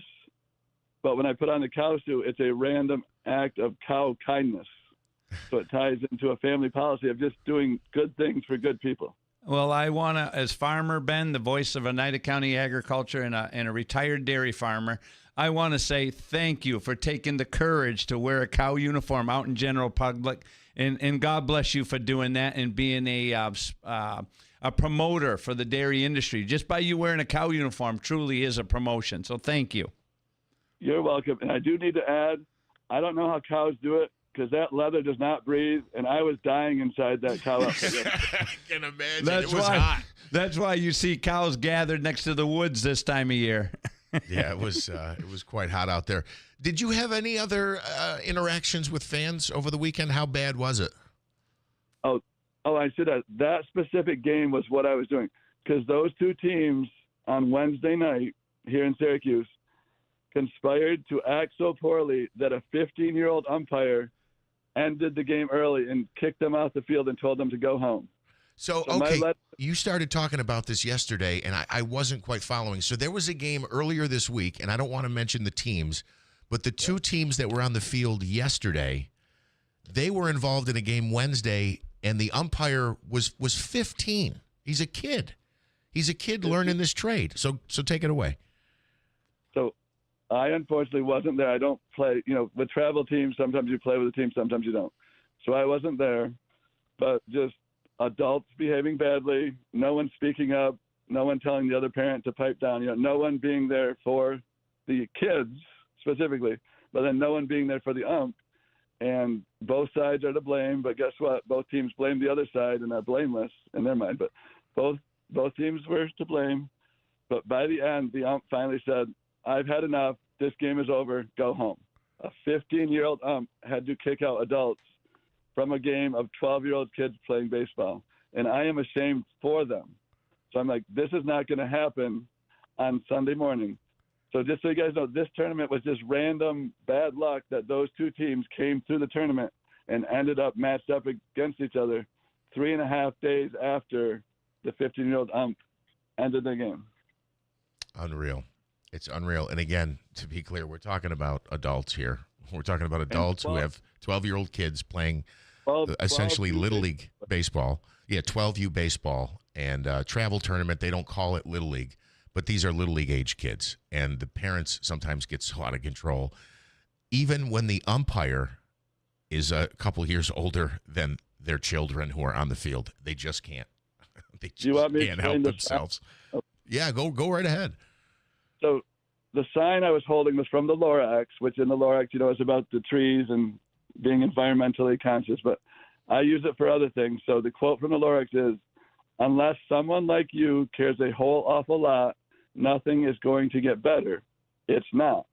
So I was standing there moot, I guess, because I was a cow, holding a sign that said, "Unless," just to let people know, unless we care enough to change this, nothing is going to change. Yeah, T-Bone, I really appreciate it. I thank you for sticking up for me. This is a comical way to do it, but it's certainly necessary, and I really appreciate you. And speaking of comedy, I had a chance to meet your two sons, and I'll let you introduce them. If you want to give their names, you can, but I understand maybe you don't want people to know the names of your kids. They have a couple of jokes that are baseball related. They're both baseball players, but they had myself and a couple of the other umpires in stitches after the game yesterday. Let's just stick with the Dr. Seuss, Stephen. We'll call them Thing 1 and Thing 2. I like it. Okay.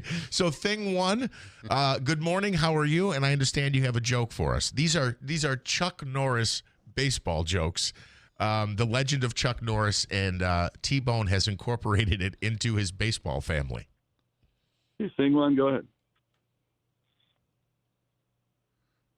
Every time Chuck Norris steals a base, the stadium security arrests an umpire. Smitty liked that one. Good job, Thing 1. Thing 2, take it away. Chuck Norris was the only player in baseball to hit a leadoff grand slam.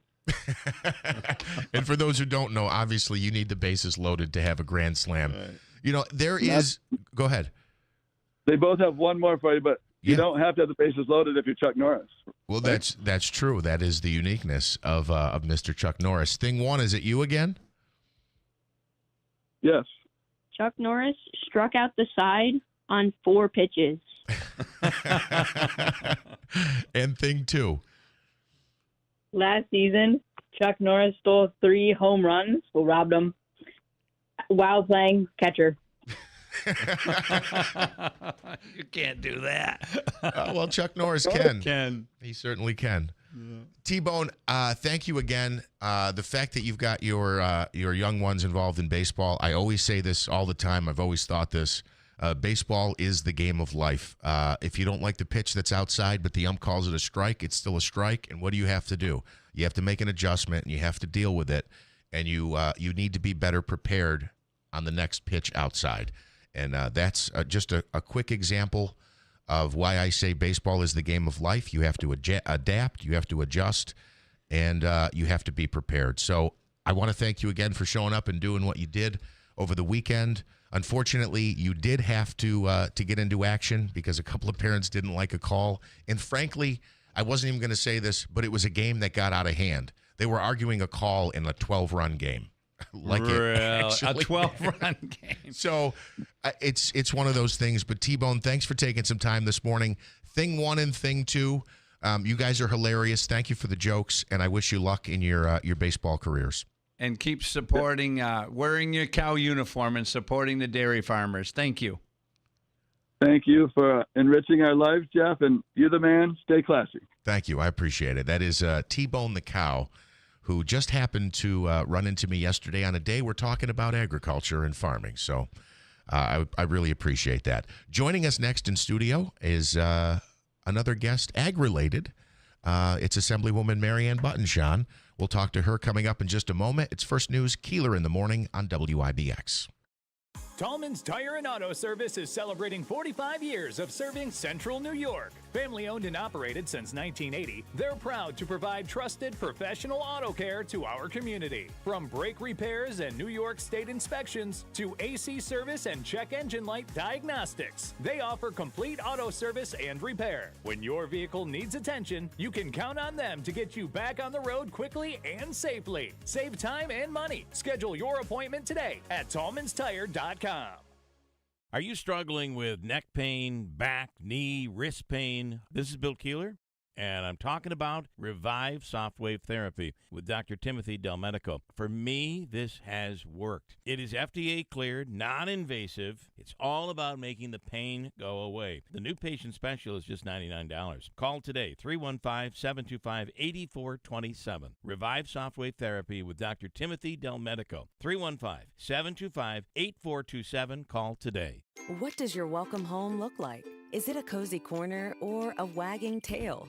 The sound of kids playing in the yard or a friendly wave from the new neighbor? However you define it, let AmeriQ Credit Union help you make it happen. For 75 years, AmeriQ has helped your friends and neighbors finance the homes of their dreams. After all, there's no place like home. Let us help you finance yours. Apply today at ameriq.org/home. Membership eligibility is required. Insured by NCUA Equal Housing Lender. The Utica Stampede and Rodeo and Expo comes back to the Adirondack Bank Center. 2 days of rodeo fun with 8 different events, with over 30 of the best bull riders in the Northeast competing for large cash prizes. Get your tickets now at EmpireStateTix.com, in person at the Adirondack Bank Center box office, or over the phone by calling 315-790-9070. It's the Utica Stampede and Rodeo, presented by Don Ford Clinton Tractor, and best enjoyed with Coors Banquet, the official beer of the rodeo.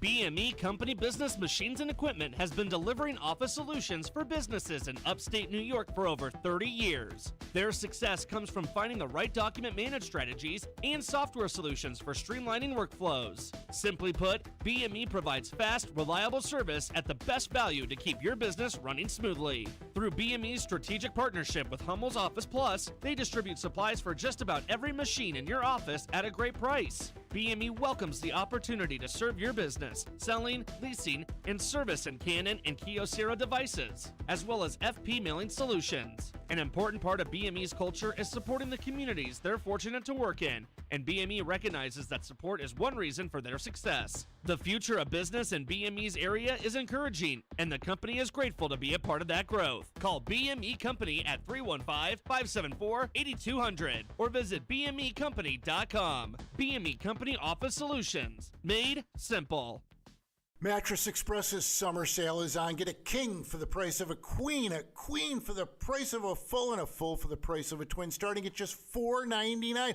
Beautiful select therapeutic mattresses. Go to mattressexpressny.com. Finding great candidates to hire can be like, well, trying to find a needle in a haystack. But not with ZipRecruiter. Its powerful technology actively finds and invites qualified candidates to apply to your job. So while other companies might deliver a lot of hay, ZipRecruiter finds you the needle in the haystack. See why 4 out of 5 employers who post a job on ZipRecruiter get a quality candidate within the first day. Try ZipRecruiter for free at ZipRecruiter.com/free. That's ZipRecruiter.com/free. Make this season all about enjoying the experience. When you ride on your new Ferris commercial mower featuring patented suspension technology, you'll have more than freshly manicured grass. You'll experience productivity and comfort like never before. And because you won't be slowing down for those rough spots, you'll mow more lawn in less time.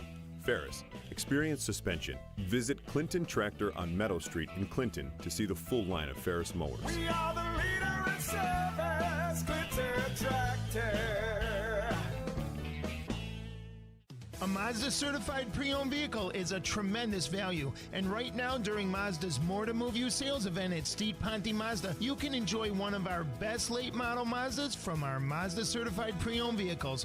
We offer them with a 160-point inspection and balance of the 7-year, 100,000-mile powertrain warranty. And if you need a lower price or payment, let's make your deal on a Mazda certified pre-owned vehicle from the dealership that has achieved first place nationally in customer satisfaction, Steet Ponte Mazda. Don't miss Saturday's blockbuster Whitney Day at Saratoga Racecourse, featuring a stacked lineup of 5 graded stakes, including 2 Breeders' Cup Challenge Series races, the FanDuel 4-Star Dave, and the $1 million Whitney. The track will be decked out in pink and have exciting events, including a Best in Pink fashion contest. Save $5 on admission when you buy in advance. For tickets, visit nyra.com. That's nyra.com. Bit of haze and heat in the atmosphere. Some getting some of that Canadian wildfire smoke back in the forecast. Other than that, hot and dry, 90 degrees. Tomorrow near 90, maybe a shower, thunder shower. Looks like we get a little cooler by Wednesday with the chance of showers, otherwise partly sunny, upper 80s. Big time front coming in late week. I'm meteorologist Ray Stidget from the Weather Channel, WIBX 950 AM and 92.3 FM. Celebrating 100 years. This is Keeler. WIBX 950 and 92.3 FM. Now back to the Keeler Show. All right, it is First News Keeler in the morning on WIBX. Monaski sitting in here. Our man Davey is in the studio with us, executive producing from the driver's seat because he's running the board. They have new equipment in here, and I just don't know how to run it. I guess that could happen sometimes on the farm. Mm-hmm. Don't let me run Especially your... with this new technology we got coming at Ben, us. don't let me run your equipment. You'll be looking for a new tractor real quick. I struggle with it myself, and I got my son that helps to keep to start it. When you climb in these new tractors, there's no gear shifters and there's no transmission. You just slide in. It's like you're sitting in your living room recliner with a steering wheel with a whole bunch of buttons for your thumb, you know. And but anyway, so no, I'd like to. I'm very, very honored that Marianne has accepted coming in this morning to talk about agriculture with Farmer Ben. And so thank you, Marianne, for Assemblywoman Marianne Buttonshawn for coming in this morning. Well, thank you for having me. And just to shout out, you did a great job with the fair. Thank you, Marianne. I was up there Thursday with the legislators, and my family was up there yesterday, and they really had an enjoyable day. So thanks for all that hard work. I know it doesn't come to all the great work without you and your team working diligently. So thanks. Takes a whole army of volunteers. But today what I'd like to talk about, Marianne, to let everyone out in the non-farm public know, is that you every year or so you host what we call a downstate, upstate farm tour to bring those legislators that we get very frustrated with, that come up with some crazy legislation on how to run our farms, and you get right in front of it. And so I'd like, Marianne, you to explain what you're doing and the relationship. And I also want to thank you for being the on the Agriculture Committee and being the voice of the farmers out there. That's you and many of others here, but you're in studio, so I want to say personally thank you, Marianne, for being the voice of the farmers. Well, thank you, Ben. And yes, I do serve on agriculture. I also am the chair of small business. So it fits very well with the number of farms that are in our area. It's actually a tour that I invite my colleagues from Brooklyn to Buffalo. So it not specific to that, but what has come out of it is a upstate downstate connection. So Cornell Cooperative Extension has taken that on. I know that you've gone down to the city with that group to visit. And Farm Bureau. Yes, New York State and Oneida County Farm Bureau also. So, and the Maple Experience now has moved into the city, and I know that you're a part of that too. So my colleagues, I think as many of you say, is there anyone that likes to eat? Well, if you like to eat, then you need to love a farmer. So more importantly, we do talk about significant legislation that could cause many means of you to tie your hands. So we want to make sure that they see it firsthand. Chantel Jackson, that's out of the Bronx, runs the Women's Caucus. She is the chair. So she was very interested in seeing exclusively what happens within the Women's Caucus, as well as understanding what goes on within our farming industry. So she brought her little 3-year-old, if you remember. I do. And he had a ball. She said he got in the car and slept all the way back to the Bronx because he was exhausted. But I think that more importantly, to your point earlier, is when we have legislation that is brought forward by individuals that have never been a part of the agricultural industry, they need to see it firsthand. Most recently, the legislation that talks about hindering our larger farms, and those are still family farms, you know, and that's why we visit within my district. I have not as many farms as throughout Oneida County, but the Donitos are always there to host us, to talk about the expansion that they possibly might be doing, but also what would concern them with legislation. I do have to have one little shout out, is that we do a woman's legacy within agriculture. We nominated Terry Donito this year. So at the state fair, she will be acknowledged. So it's kind of neat. And that's a very well-deserved. She does a great job advocating for agriculture. No, Terry does a wonderful job, and she got a beautiful farm to showcase the downstate legislators to come to. I guess I want to ask Marianne, and this is the frustrating part about this thing, is those downstate legislators absolutely know very little and nothing about agriculture in upstate New York, and they keep popping their head up with different pieces of legislation proposals, and how would they like it, Marianne, if we, the farmers up here in upstate, were to give you direction to take a piece of legislation and tell them how they're going to live in New York City? That wouldn't go over so well. I'm more than happy to carry it, Ben. I do it all the time. But it's not like it's a. But what I can say, Ben, is that it's advocates, and those advocates are strong. That come into a legislative office, and similar to what you do when you come into Albany, but their approach is a little bit different. It's an aggressive approach. And I try to explain to my colleagues, our farmers would be here every day, but they're working. Why don't you shake their hand? They got calluses because they work very, very hard. And the advocates that think they're doing something well are not individuals that clearly are part of that point that you said, that don't have a clear understanding of all the great work that you do in agriculture. So when I have facts, and you and I talk about this all the time, when I can bring facts to my colleagues and say, for example, you want to talk about large farms, here's an example with the Donito farm. More importantly, they need to hear that. So would they like it? They don't like it when I put legislation forward, but I'm here for the 119th. My job is to make sure that when I'm in Albany, I'm representing everyone, whether it is our agricultural industry, our small businesses, our corporations that we have within the area, manufacturing and the resident that is having trouble with something that's not working so well. We also do our town halls, as Jeff knows, And, I had a woman come to me and she said, look at my utility bills. I'm retired. How am I supposed to work on? So first thing is to reach out to so many individuals to determine how best to serve that. But you do very well, Ben. I have to say that when Ben is on the tour, he's not shy. No. So he's. You don't say. Right? That's why we have to have him in here to co-host the show, because Ben does have a lot to say, and he's very knowledgeable on what he's talking about. Thank you, Jeff. So we had the Commissioner of Agriculture, the Commissioner of the Cannabis that came this year. That was her first time. She needed to see the farm. She needed to understand this process. Masonic Research Institute is doing testing for cannabis, and they have found some concerns. So that at lunch, we had a working lunch where we had different presenters, and they highlighted clearly what the concerns they faced. I know you said you were having another conversation with the Farm Bureau, but I don't do it alone.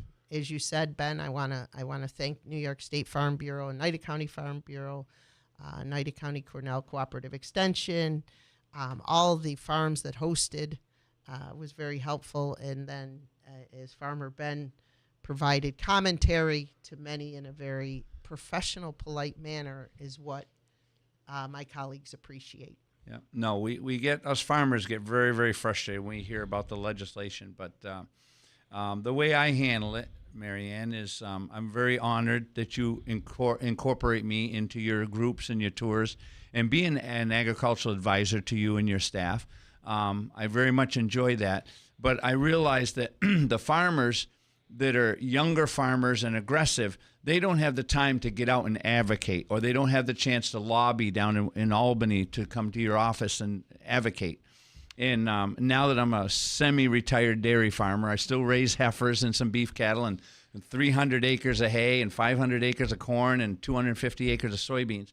But still, if the farmers don't take time to protect their industry, no one else is going to stand up for them. So that's why I do what I do.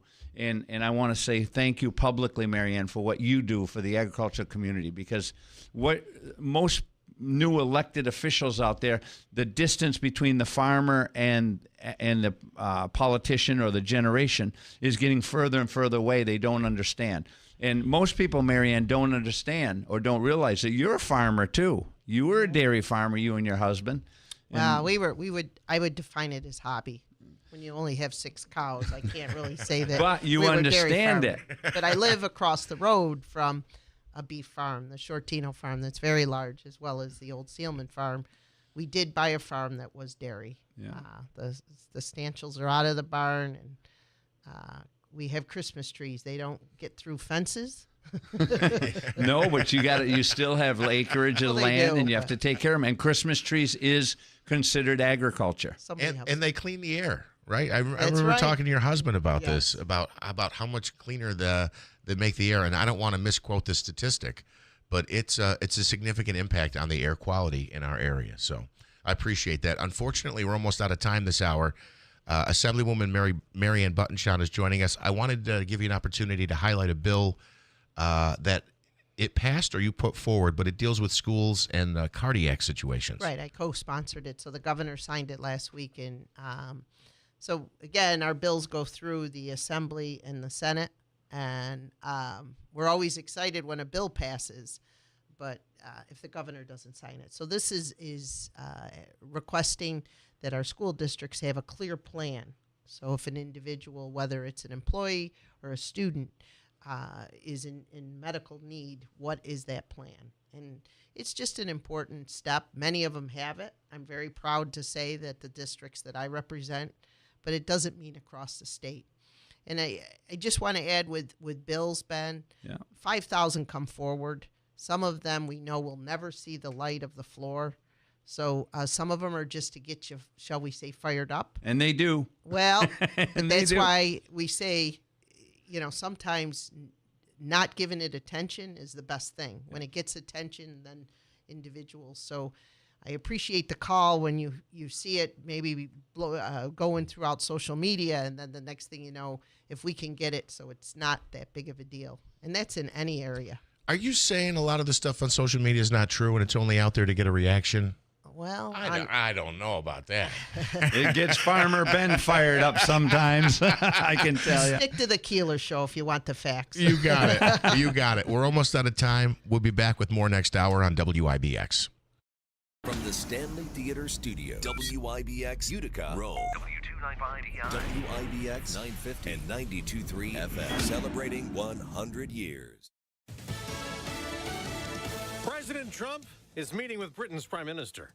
I'm Dave Anthony, Fox News. It's happening now in Scotland, and there's a familiar issue the president is bringing up, illegal immigration. It's affecting the Europeans as well. You know, Europe is a much different place than it was just 5 years ago, 10 years ago. And they've got to get their act together. If they don't, you're not going to have Europe anymore as you know it. The president and Prime Minister Keir Starmer, they meet. And we'll also talk about trade with the UK, a day after the president worked out a new trade deal with the EU, cutting in half the tariffs he'd threatened on European imports. It'll be 15%, without any charge on American goods sent there. And Fox's Peter Ducey reports from the White House. The Europeans, the EU, agreed to buy $750 billion of American energy in coming years. Not only is that a lot of money, but it also stops the Europeans from looking elsewhere to other countries. Now, the president and Prime Minister Starmer will also talk today about Gaza after talks with Hamas broke down last week. And the president also said a few minutes ago, yeah, a ceasefire is possible, but you have to get it. You have to end it. There had been growing international condemnation of Israel from countries which believe it's responsible for starvation in Gaza. Israel's response is to pause fighting for 10 hours each day and allow airdrops of aid. Israel says it's acting to refute what it calls the false claim of intentional starvation. It's set up new, secure avenues for aid convoys. That's Fox's Jonathan Savage. Thailand and Cambodia have agreed to a ceasefire after days of fighting. Another Boeing strike is looming after a long one in the Seattle area last year. They make fighter jets at 3 Boeing plants in the St. Louis area. About 3,200 workers overwhelmingly voting to reject the latest contract offer and go on strike after a 1-week cooling off period. So next Monday, union leadership had recommended taking the deal, which included a 20% pay raise over 4 years and better medical, pension, and overtime benefits. That's Fox's Chris Foster. America's listening to Fox News. Summer is all about making memories, right? Backyard barbecues, road trips, maybe finally getting around to that hiking trail you've been eyeballing. But if you're living with pain, those future memories can be stolen from you. So here's a thought. Call 1-800-4RELIEF and try Relief Factor. Relief Factor is a 100% drug-free daily supplement designed to help your body fight pain. It's a doctor-developed formula made from natural ingredients. Best part? Relief Factor doesn't mask pain. It helps reduce or even eliminate it for good. Whether it's kayaking, running around with the little ones, or just chilling in a hammock, Relief Factor can help you feel better, move better, and do more of the things you love all summer long. So if you're ready to reclaim your summer, head over to ReliefFactor.com or give them a call at 1-800-4RELIEF. Do it now and get their 3-week quick start for just $19.95. That's 1-800-4RELIEF.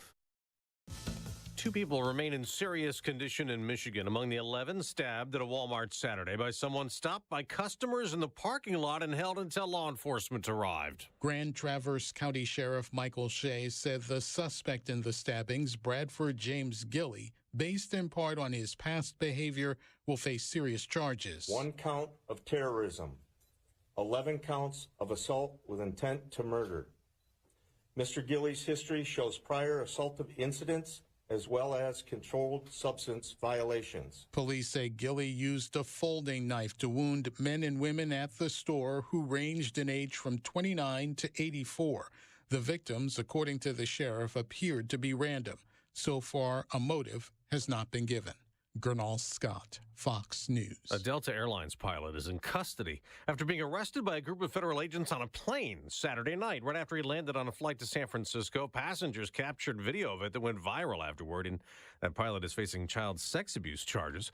In Arkansas, there's a manhunt. Arkansas State Police are urging people who visited Devil's Den State Park on Saturday to check their photos and videos for images of the man officials believe killed Clinton and Kristen Brink while they hiked with their young young daughters.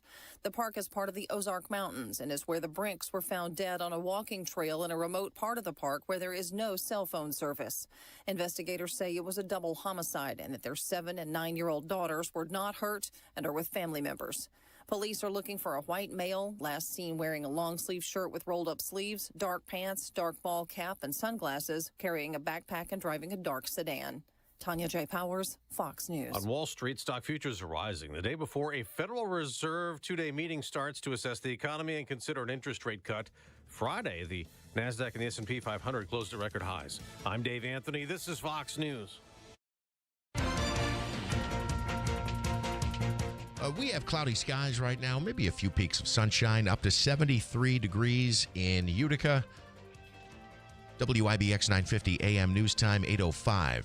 Good morning, I'm Jeff Monaski. This news update is brought to you by the Stanley Center for the Arts.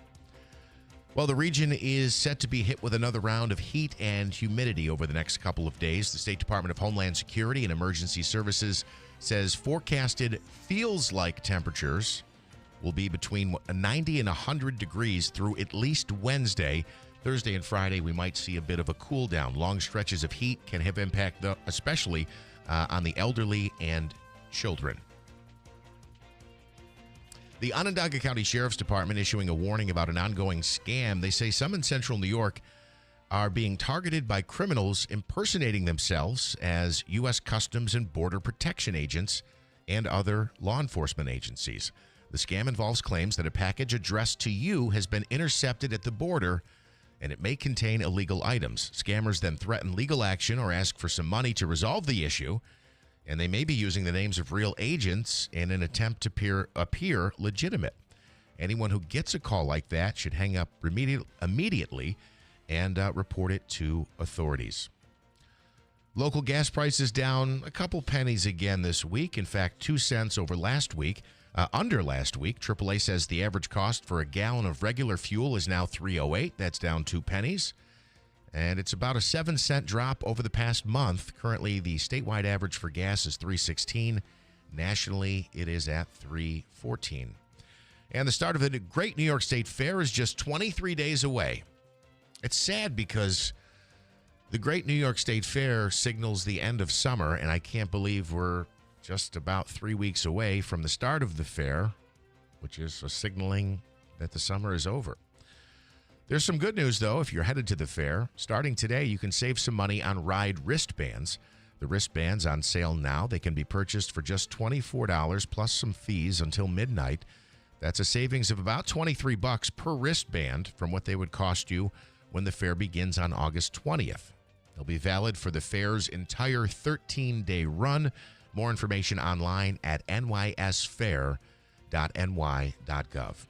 Right now, cloudy skies, 73 degrees, hot and humid later today. Here's what we can expect. Bit of haze and heat in the atmosphere. Some getting some of the Canadian wildfire smoke back in the forecast. Other than that, hot and dry, 90 degrees. Tomorrow near 90, maybe a shower, thunder shower. Looks like we get a little cooler by Wednesday with the chance of showers, otherwise partly sunny, upper 80s. Big time front coming in late week. I'm meteorologist Ray Stidgick from the Weather Channel, WIBX 950 AM and 92.3 FM. Again, cloudy, 73, WIBX 950 AM, 92.3 FM news time is 8:08. All right, from the IBEW 43 local sports desk, the mess. How apropos, maybe, sometimes, for the Mets. The Mets have now won 7 straight games. They don't look like a mess right now.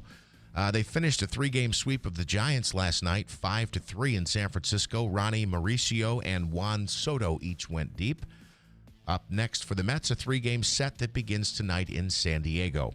The Yankees salvaged the finale of their 3-game series with the Phillies. Yesterday's final was 4-3. Carlos Rodon was credited with the win.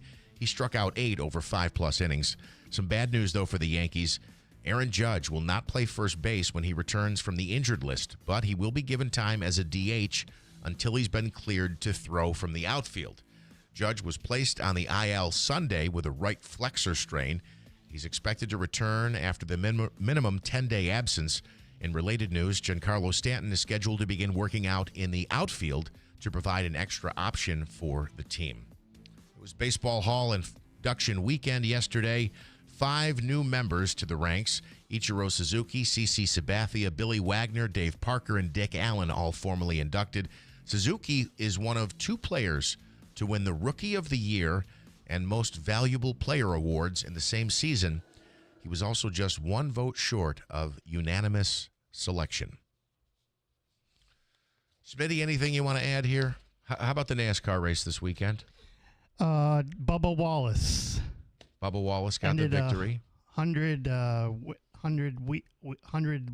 winless streak and won the race. 100 race winless streak. Yeah. He's the first black driver to ever win the Indy. Oh. So kind of emotional for him yesterday. Well, good for him. He almost did it without hardly on any fuel. Oh, almost ran out, huh? Yeah. So it went to green, white checker, and then it went into overtime. So they race in Iowa this week, and the rest of the races are going to be on USA and NBC. And then 2 weeks from today, the week coming up, guess where they go? Watkins Glen. That means you'll be there? Yes, I will. Good job, Friday, Smitty. Saturday, and Sunday. I know you have a great time, and I hope you have a great weekend. I'm sure you. I'll see you before then, though. Oh, yeah, you will.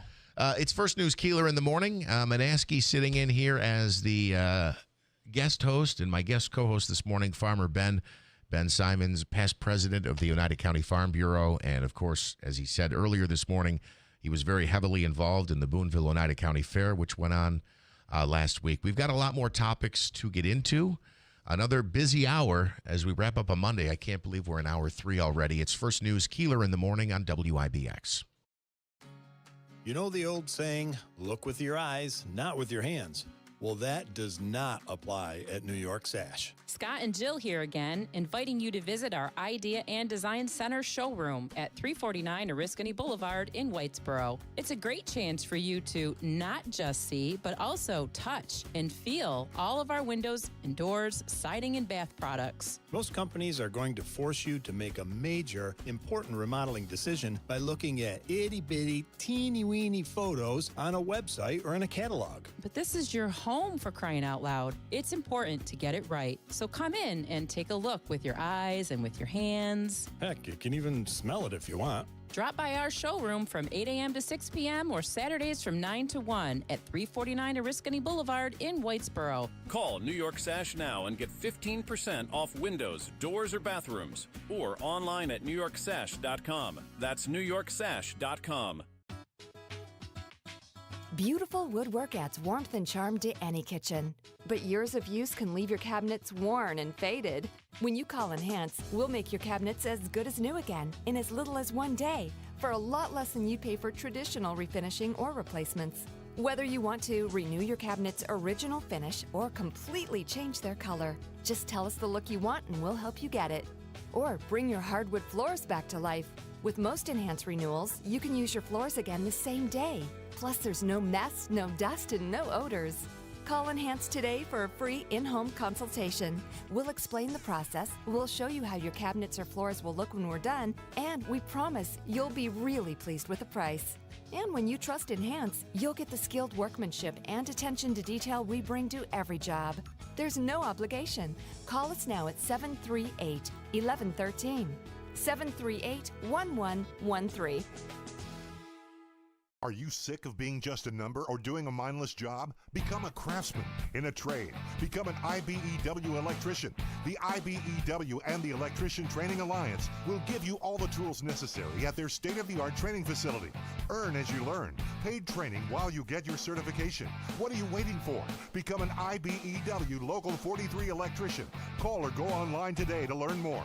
Find your career at IBEW and let the Electrician Training Alliance light up your future. Aches and pains aren't trophies. They're just barriers keeping pros like you from getting the work done. You know this business can be backbreaking. All the more reason to partner with someone who has your back, like Clinton Tractor and Ferris Commercial Mowers. Ferris is about helping you finish strong and feel good doing it, with patented suspension technology that allows you to mow faster and get more work done in comfort so you can feel good tomorrow. Visit Clinton Tractor today or at clintontractor.net. Ferris, work hard, feel good. Tallman's Tire and Auto Service is celebrating 45 years of serving Central New York. Family owned and operated since 1980, they're proud to provide trusted professional auto care to our community. From brake repairs and New York State inspections to AC service and check engine light diagnostics, they offer complete auto service and repair. When your vehicle needs attention, you can count on them to get you back on the road quickly and safely. Save time and money. Schedule your appointment today at TallmansTire.com. Are you struggling with neck pain, back, knee, wrist pain? This is Bill Keeler, and I'm talking about Revive Softwave Therapy with Dr. Timothy Delmedico. For me, this has worked. It is FDA cleared, non-invasive. It's all about making the pain go away. The new patient special is just $99. Call today, 315-725-8427. Revive Softwave Therapy with Dr. Timothy Delmedico. 315-725-8427. Call today.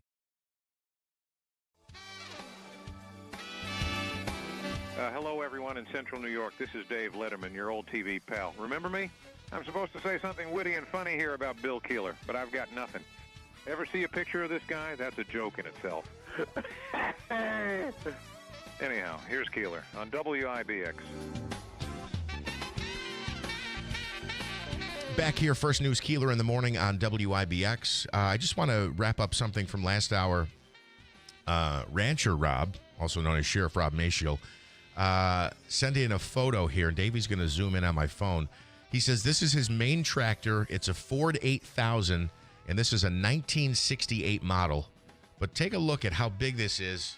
Smitty, if you can shoot that over my shoulder there. And for those of you watching on YouTube, you get a chance to see it. Smitty, is it blurry or can you see it? No, he's got it. Okay, good job, buddy. But that's Sheriff Rob Maciel with his 1968 tractor. It's one of the blue ones.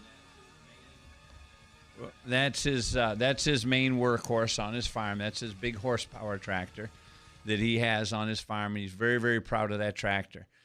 Fords are a good tractor, no question about it. But when you go to competition for pulling at the county fairs and things of that nature, the ones you want to be taking is either the red ones or the green ones. Just because of the weight ratio for the pulling and the motor power, the weight ratio to the ground.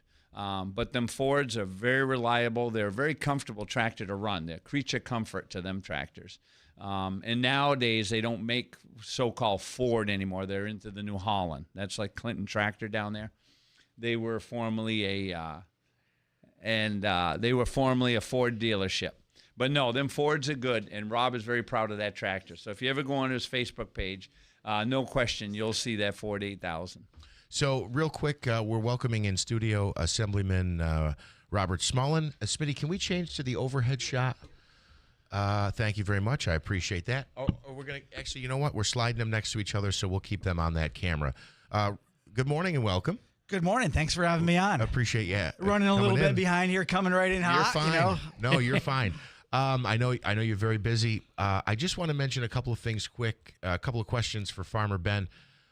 We talked a little bit last week about migrants, and it's a lot, obviously in the news now with ICE and everything that's going on. And I think people have a misconception or a misperception of what the farm work involves, who's being hired, and whether or not these folks are documented. You told us last week they have to fill out W-9s, yep, and they do pay taxes, 1099s, and Social Security numbers, the whole bit. I think a lot of people don't think that they do, when the reality is they do. And part of that is the rules and regulations here in New York, but also from the federal government. Can you put a percentage or ballpark, the number of farm workers, maybe, I don't know if it's the county or the area, but what percentage of those, because we often hear they're doing jobs that Americans won't do. Correct. And would you say that's accurate? And what percentage do you think, ballpark, this is not, we haven't done a study on this, what percentage of farm workers hired help are maybe local folks versus migrants who are up here looking for work? Well, so first of all, I want to put a disclaimer because I have not done a study and I have not seen any information. But this is, as they would say, Dr. Fauci would say, this is anecdotal. This is just our experience and what we think. Yep, and this is a Farmer Ben analysis. Yes. How's that? That works. And very scientific, by the way. But from my house at the top of Star Hill and talking to local farmers, and I'm going to have Bob here help me with this. But But I want to just say, just off the top of my head, I want to say it's probably a 75-25. 75% of farm labor would probably be Spanish of some sort, different. We're talking Mexican, Guatemalan, Honduran, that South sort of American, thing. South yeah. American. Sure. Yeah, and then we can't forget the Jamaican population either, because like the apple growers, the peach growers, people that grow tree-type vegetables, they like the Jamaican people because they're like me. They're tall, skinny, and they got long arms. Yeah, you do have long arms. I do. And they can reach and pick. So I want to say it's probably 75% South American Spanish-type labor and 25% American. And the reason I'm saying that is because the on a dairy farm or your vegetable farmers and things like that, you have your Spanish labor doing the picking, but you have to have some local help, us Americans I call it, or a local help, to drive the trucks on the road, to bring the product from the field to the farm or from the field to the distributor. Okay. And the same with the dairy farmers. They have these migrant workers that feed the cows, feed the calves, care for the animals. But then you have to have your local help drive the tractors on the roads, drive the trucks that have licenses, insurance, they're all legal. So I don't have a hard number, but I want to say probably a 75 migrant, 25 local. Robert, our Assemblyman Robert Smullen is in studio here, and I want to welcome him. I work with him also. And not only is he Assemblyman in my district, he's also become a very personal friend.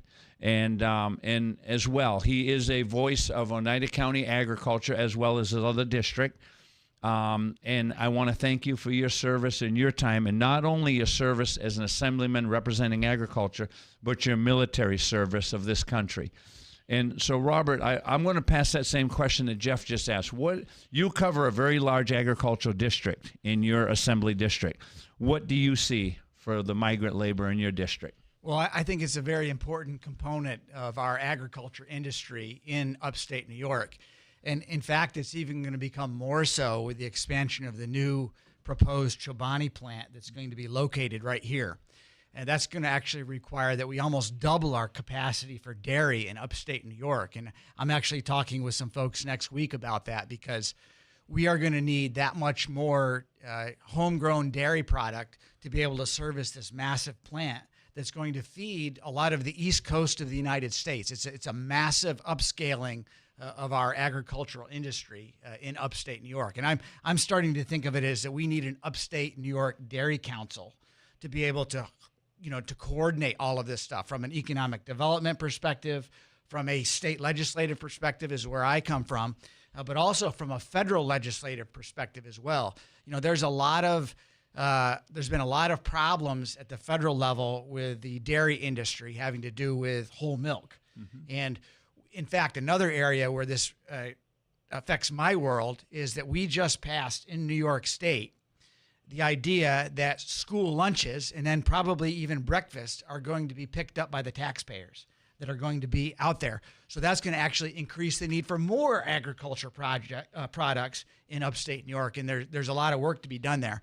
But to the point about who's actually working on the farms, that's going to become even more important, that we get these federal immigration policies correct.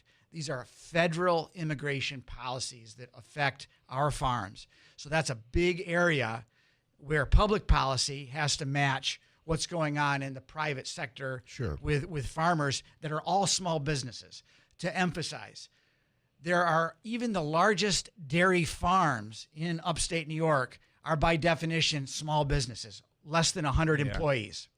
And they have very special needs having to do with regulatory schemes, with taxation and everything. Hourly, the wages. All of that. And we have this hours. Farm Labor Wage Board, which has really affected us over the past couple of years and is only going to affect us even more so going forward. And we need to make sure that we get all of those policies right, because the jobs in the agriculture sector in Oneida County, in the 118th Assembly District, in upstate New York, there's only going to be more need for more ag. So I'm very excited about the whole prospect. Yeah, it's really a great thing and an opportunity, as we say. It's often taken for granted highlight how important and significant it is. And as you say, it's still, speaking specifically to Oneida County, the number one industry here. It is. It's the number one land-based industry in the county is agriculture. Dairy happens to be the largest segment of it. It's not the only segment, but it is a very large segment. And a lot of the crops that you see and you pass by on the roads, they might not be tied directly to a dairy farm, but the ultimate end user of the corn and the soybean that's grown here in Oneida County ends up in a cow producing milk. Sure. Not all of it, but it's a very heavy deal. And I want to make it clear on the migration thing. Let's talk about that for a minute, Robert, that the H-2A program that was originally set up was set up for seasonal workers for picking seasonal crops like your strawberries, your lettuce, your vegetables, and things like that. Then the dairy farmers got bigger and bigger and bigger, and the local labor got shorter and shorter and shorter. So the farmers, the dairy farmers, started using migrant labor.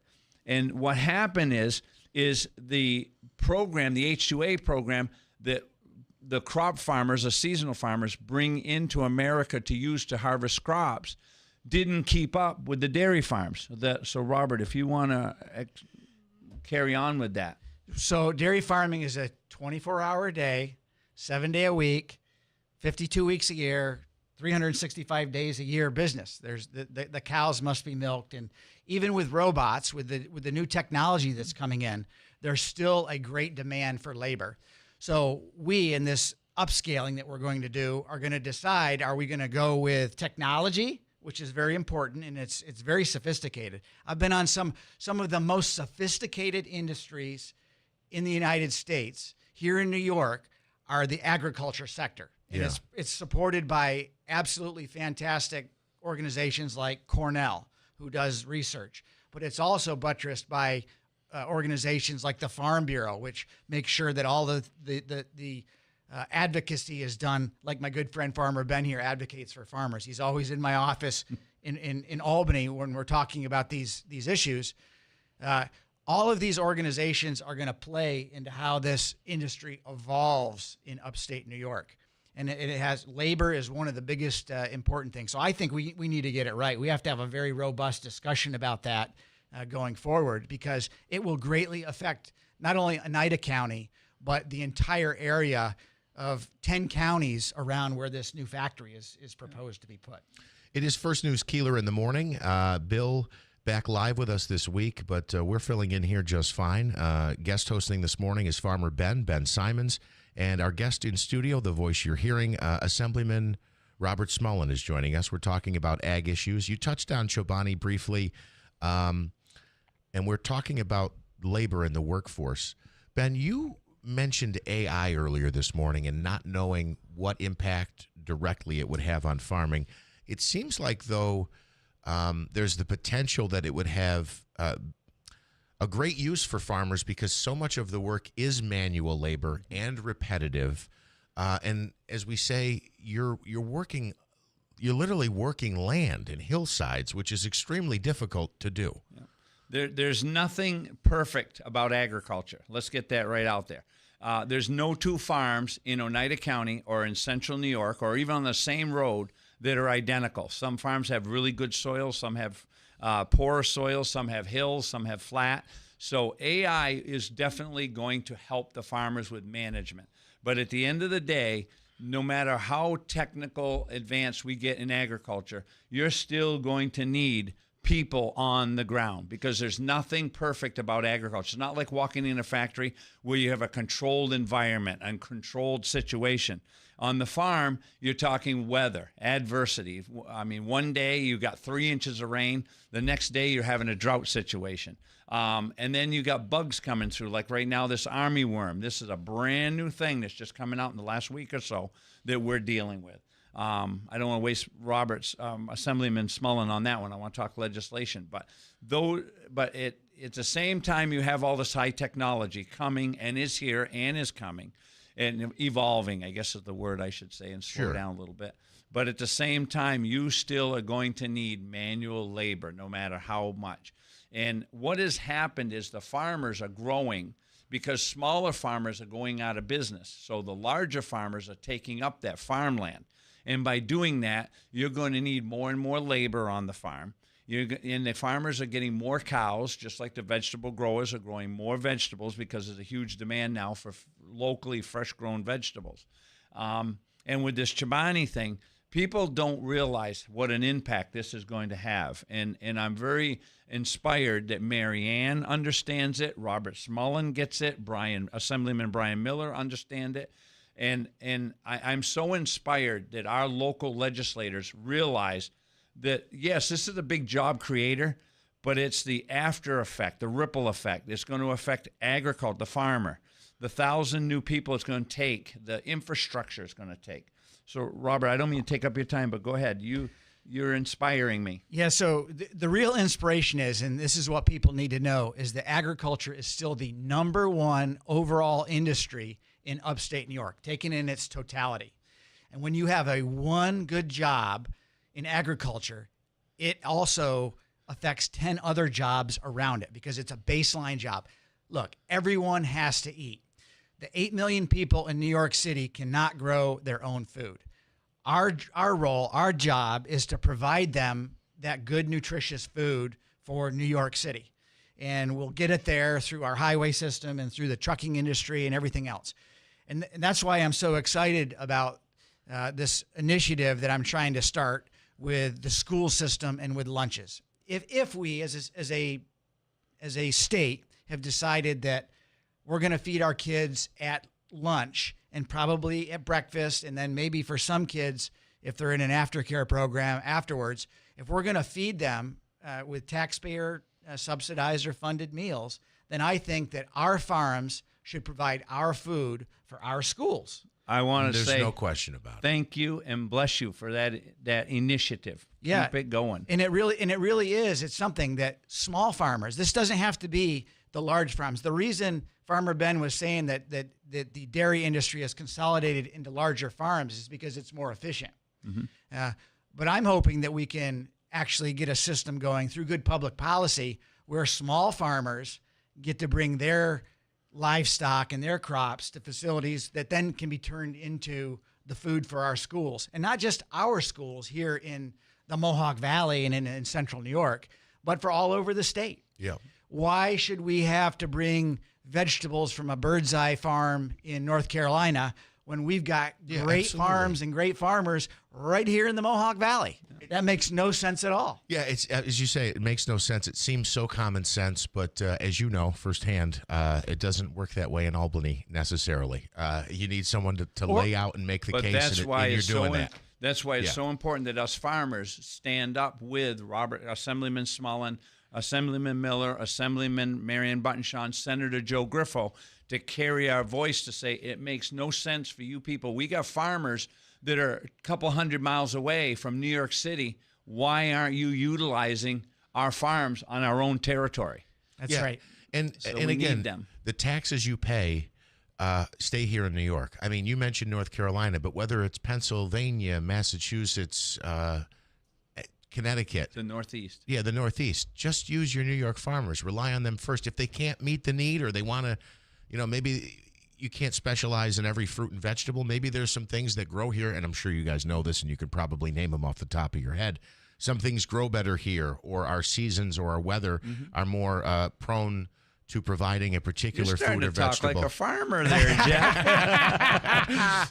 But you know what I mean. I do. Maybe sometimes we do have to go somewhere else, but why not go here first? It just makes the most sense. And like Assemblyman Robert Smullen just said, that and I know there are families out there that children get up in the morning, get on the bus, go to school, get no breakfast at all at home, and they're waiting for that noon lunchtime to have their good meal.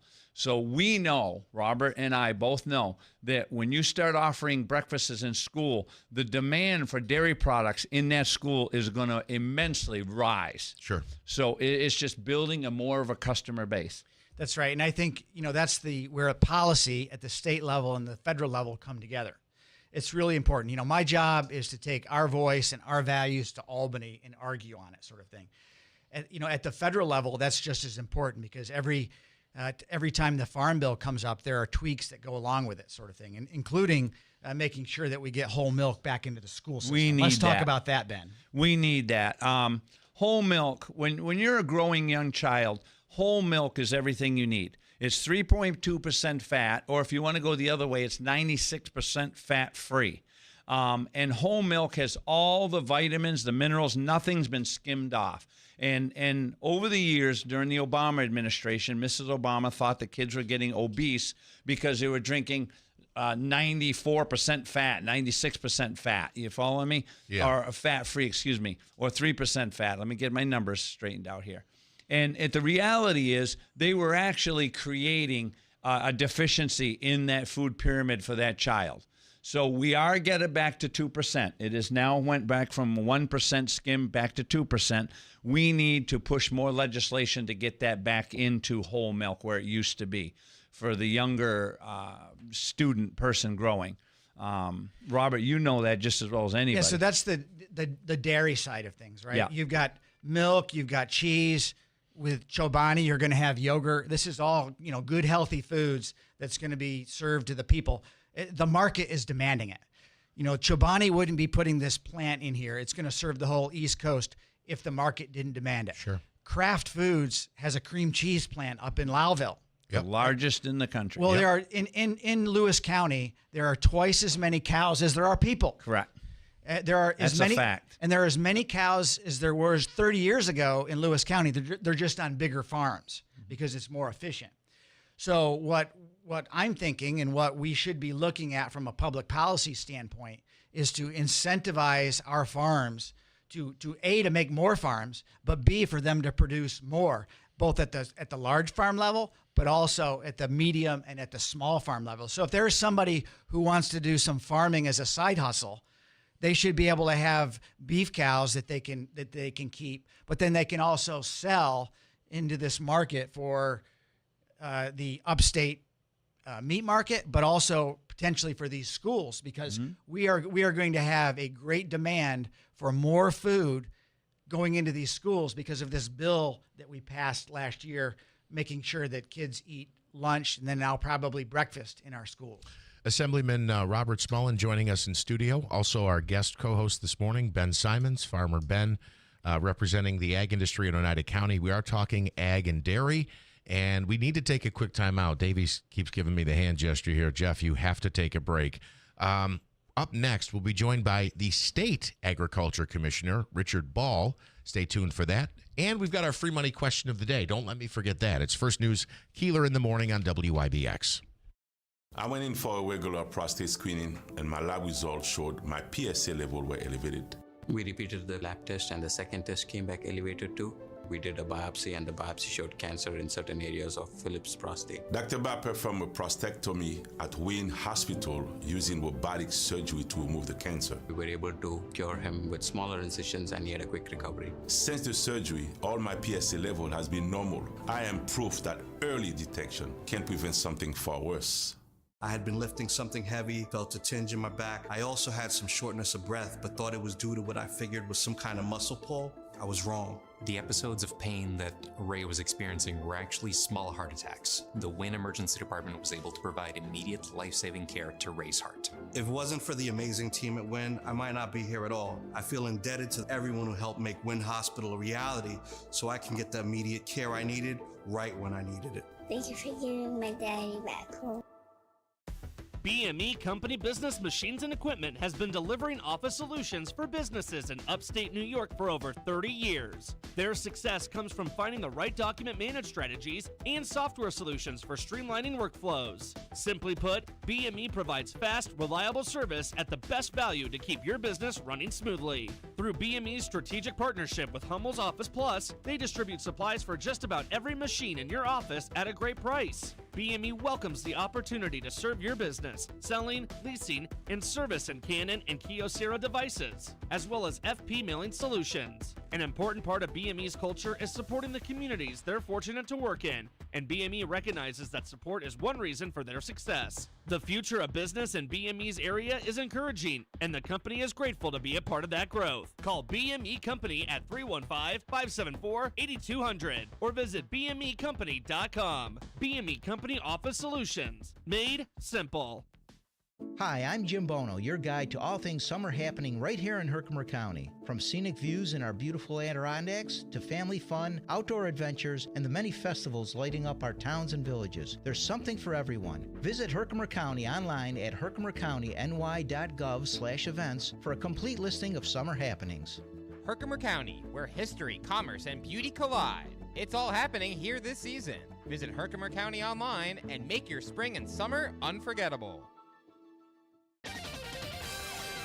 Bit of haze and heat in the atmosphere. Some getting some of the Canadian wildfire smoke back in the forecast. Other than that, hot and dry, 90 degrees. Tomorrow near 90, maybe a shower, thunder shower.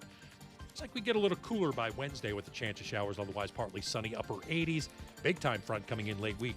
I'm meteorologist Ray Stidgick from the Weather Channel, WIBX 950 AM and 92.3 FM. Looking to heat up your summer with a reliable ride without the brand new price tag? Cruise in to Steed Ponty Chevrolet in Herkimer and check out their sizzling lineup of Car Bravo certified pre-owned vehicles. From sun-soaked road trips to everyday errands, all backed by a certified warranty and low financing options. Right now, qualified buyers can score hot summer rates as low as 3.9% for 36 months on top models like the Chevy Equinox, Trailblazer, Traverse, and Malibu.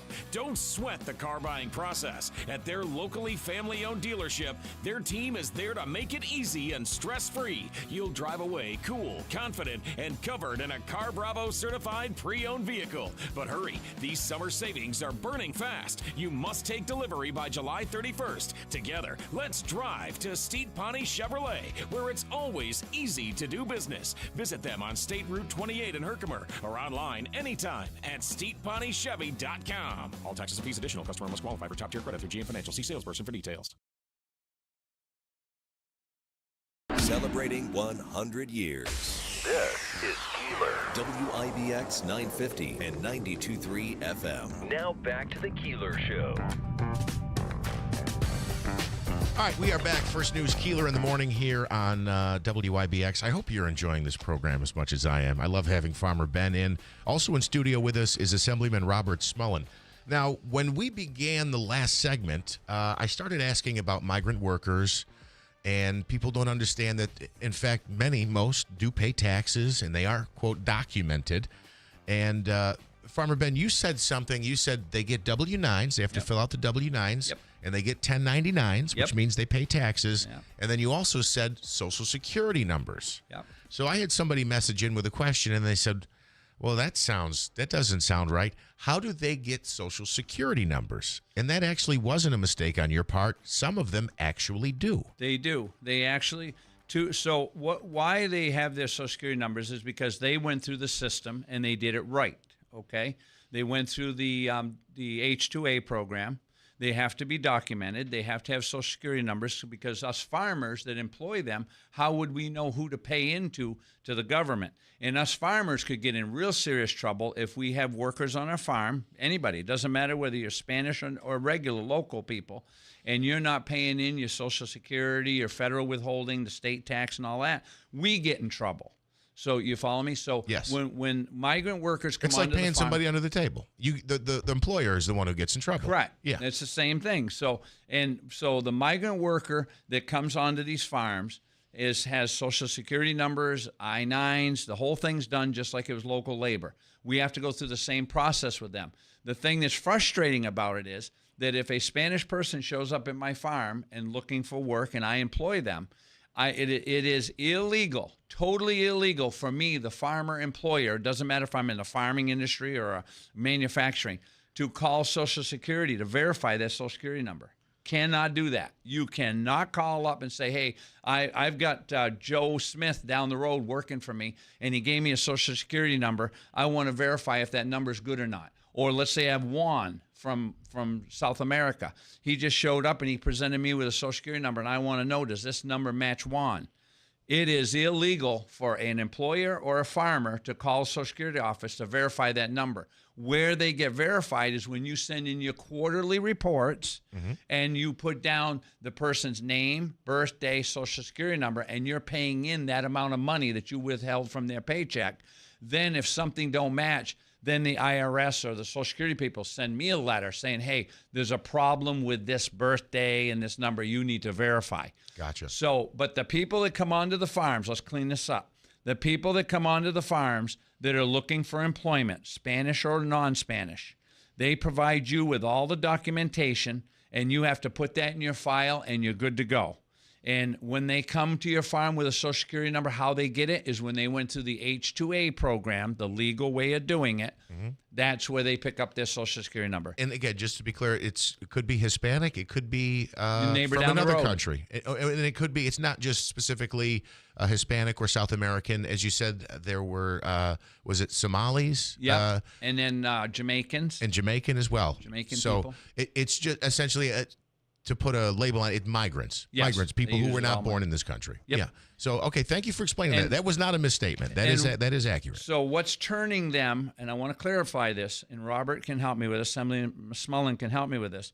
What is happening is, what's making these people what they call illegal, it's not them doing anything wrong, and it's not the farmer doing anything wrong. It's the government's, the federal government's H-2A program did not keep up with migrant workers staying in America for more than the 6 months allotment of time. And the government has not opted to fix that program. Robert, if you'd go with that. Yeah, so we're talking about the differences between legal immigration and illegal immigration. Okay. Right? And that's what's the big issue right now at the federal level right now is what is the federal government doing about illegal immigrants that are here in the United States. And one of the things that they've been concentrating on is making sure that anyone who's committed crimes or who has a criminal record is actually arrested and then subject to deportation proceedings. And that's what you see, all of the angst about public policy right now, sort of thing. And it does affect the farming industry in some ways, because there are folks that are employed by farms that maybe they have committed crimes and now they're being held accountable for those crimes. And one of the things that's going on in New York State, New York City is actually a sanctuary city by its own law from a city council thing. Many of New York State's policies, this is a consequence of one-party rule from the Democrats, is they are actually sanctuary state policies. For instance, the state police doesn't cooperate with federal authorities in certain areas of enforcing federal immigration law. But what's been happening now at 6 or maybe 7 now counties, sheriff's departments have entered into agreements with ICE about when someone gets picked up, are they going to inform federal immigration to come and get this person who has a federal warrant out for them for their arrest for a crime they committed in their home country or a crime they committed in another jurisdiction, another state. And they're being turned over to federal authorities. And this thing is causing a lot of concern amongst the business community. But it's really, as Ben has explained, it's not a real concern at this point, sort of thing, because the accommodations have been made having to do with farm labor. So I just want to follow up on the point you just made, and correct me if I'm wrong. This is not a statement, it's more of a question. So some of these sanctuary state policies that you talk about in New York and New York State Police, again, this is not troopers deciding to not cooperate. This is the policy from the state and from the governor, where if somebody has a federal arrest warrant and they're taken into custody by a police agency, some agencies will not cooperate and notify the federal government that we have so-and-so here, and I know you're looking for him, and you might want to come by and pick him or her up. Yeah, for instance, they'll be in court on such and such a day to answer for the crime, and they're not informing the federal authorities. If I had a federal arrest warrant out for my arrest, Jeff Monaski, Davey Smith, Ben Simons, Rob Smullen, and you were taken into custody by these particular agencies, would they contact the federal government and say, hey, I know you're looking for Ben Simons or Rob Smullen or Jeff Monaski. He's here. You can come pick him up. Right. Is that justice? I don't think so. It's incredible to me, the hypocrisy there, or it's just incredible. It's just incredible. Well, I'll leave it at that. If you want to comment, you can. Well, I think you've said it all, Jeff. I mean, when you think about law and order and the justice system and the necessity to close the border, Correct. Right? We need to have the United States needs to be a sovereign country, that people that we allow in are allowed in. People that come in contrary to U.S. federal immigration law, that's not a good policy position to have, sort of thing. Correct. So it's all part of a overall system that keeps us safe and secure. We should know who's in the United States. We should not allow people that are unidentified to be caught and released, to be let through. What about the gotaways? I mean, basically, though, the southern border in the past 6 months has been closed. My concern is now switching to the northern border to make sure that there isn't a possibility that people can come in through Canada, trafficking in either people or drugs, to make sure that we keep them out. In my mind, fentanyl is a big concern. As the southern border is closed, these drug traffickers are going to try to get fentanyl into the United States. In New York State, 30,000 people in the past 7 years have died from drug overdoses. It's an outrageous number. Isn't it the number one cause of death? It is outrageous. People ages 25 to 45 or 16 to 35. I forget the exact age demographic, but of young people who should be young and healthy and not dying, it's the number one killer. It's fentanyl. It's drug overdose. And it's this fentanyl mixed with these other drugs. And I recently, before the legislative session ended, I sponsored the Fentanyl Fathers and Mothers Act.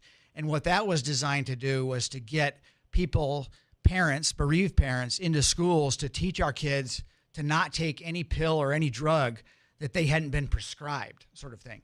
And that's the number one killer. And this happens all the time, as some young person takes a drug at a party and they end up overdosing, and the fentanyl kills them before they can be saved. It's real tragic. I've got the statistic here. This is from the DEA.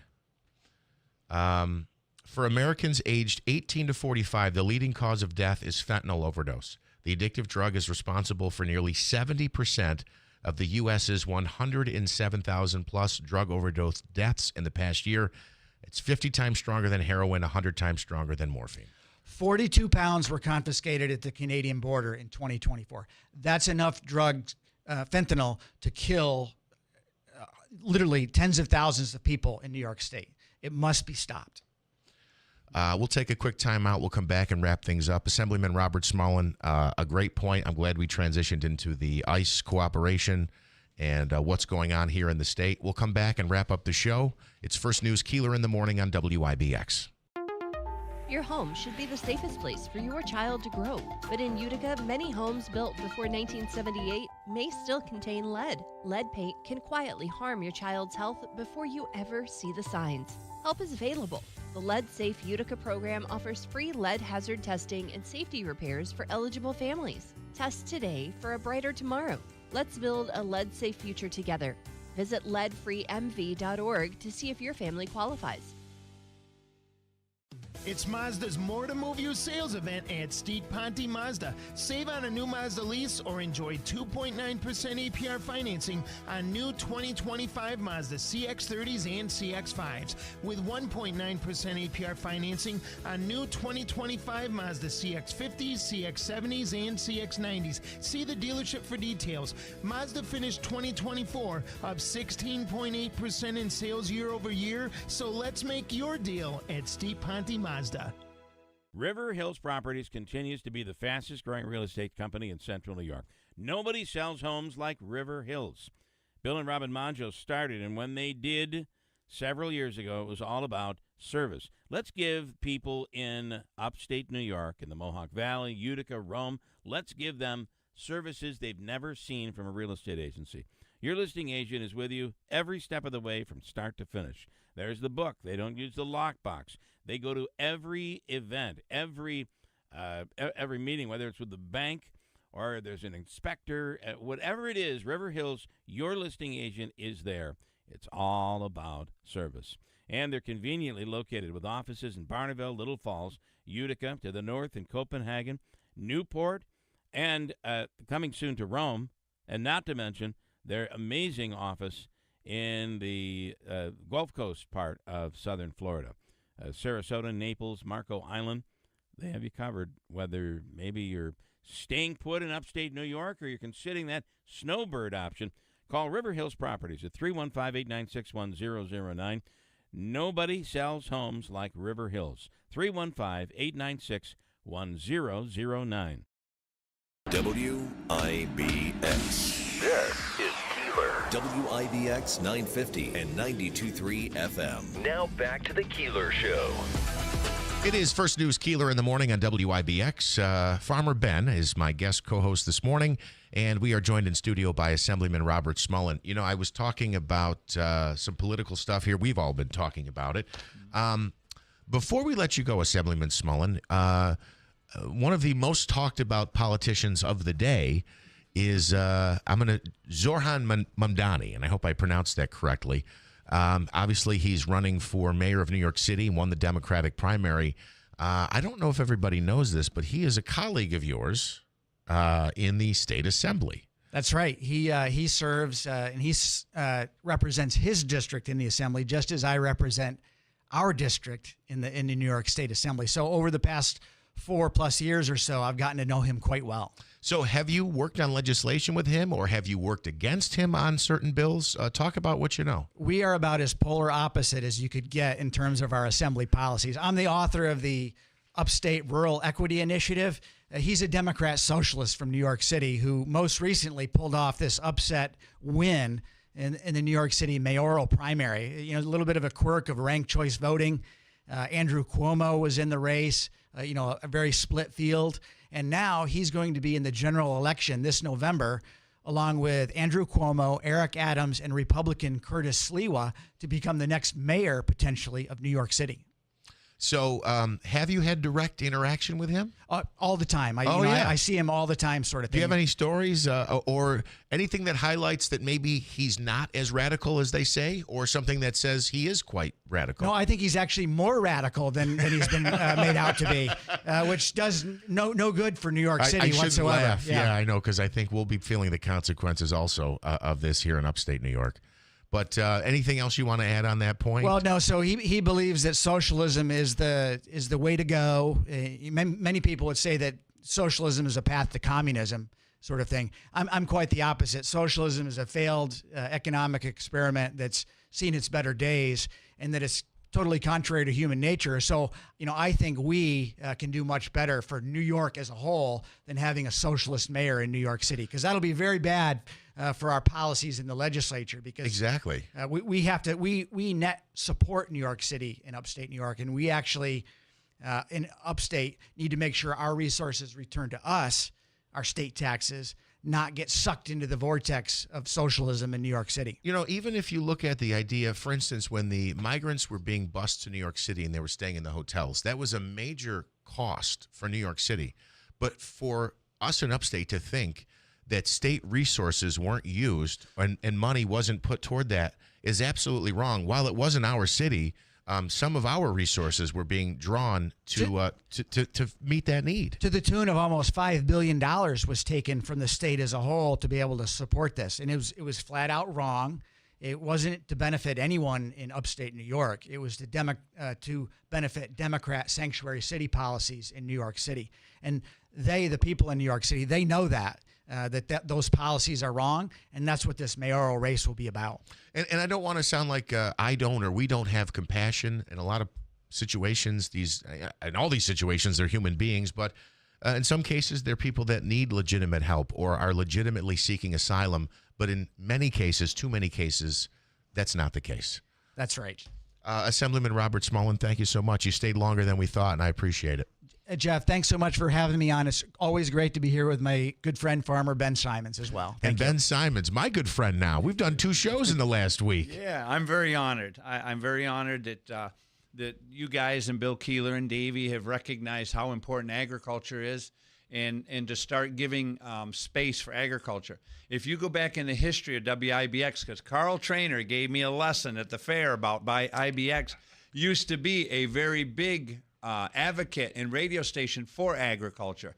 And isn't it neat how things evolve back? So yes. I'm very honored to be the voice of agriculture, and Robert Smullen coming in, and Marianne Buttonshawn, and Rancher Rob. Thank you so much, Ben Simons, our guest co-host today. We'll be with former Assemblyman Mark Butler tomorrow. Have a great day, everybody. First News, Keeler in the morning.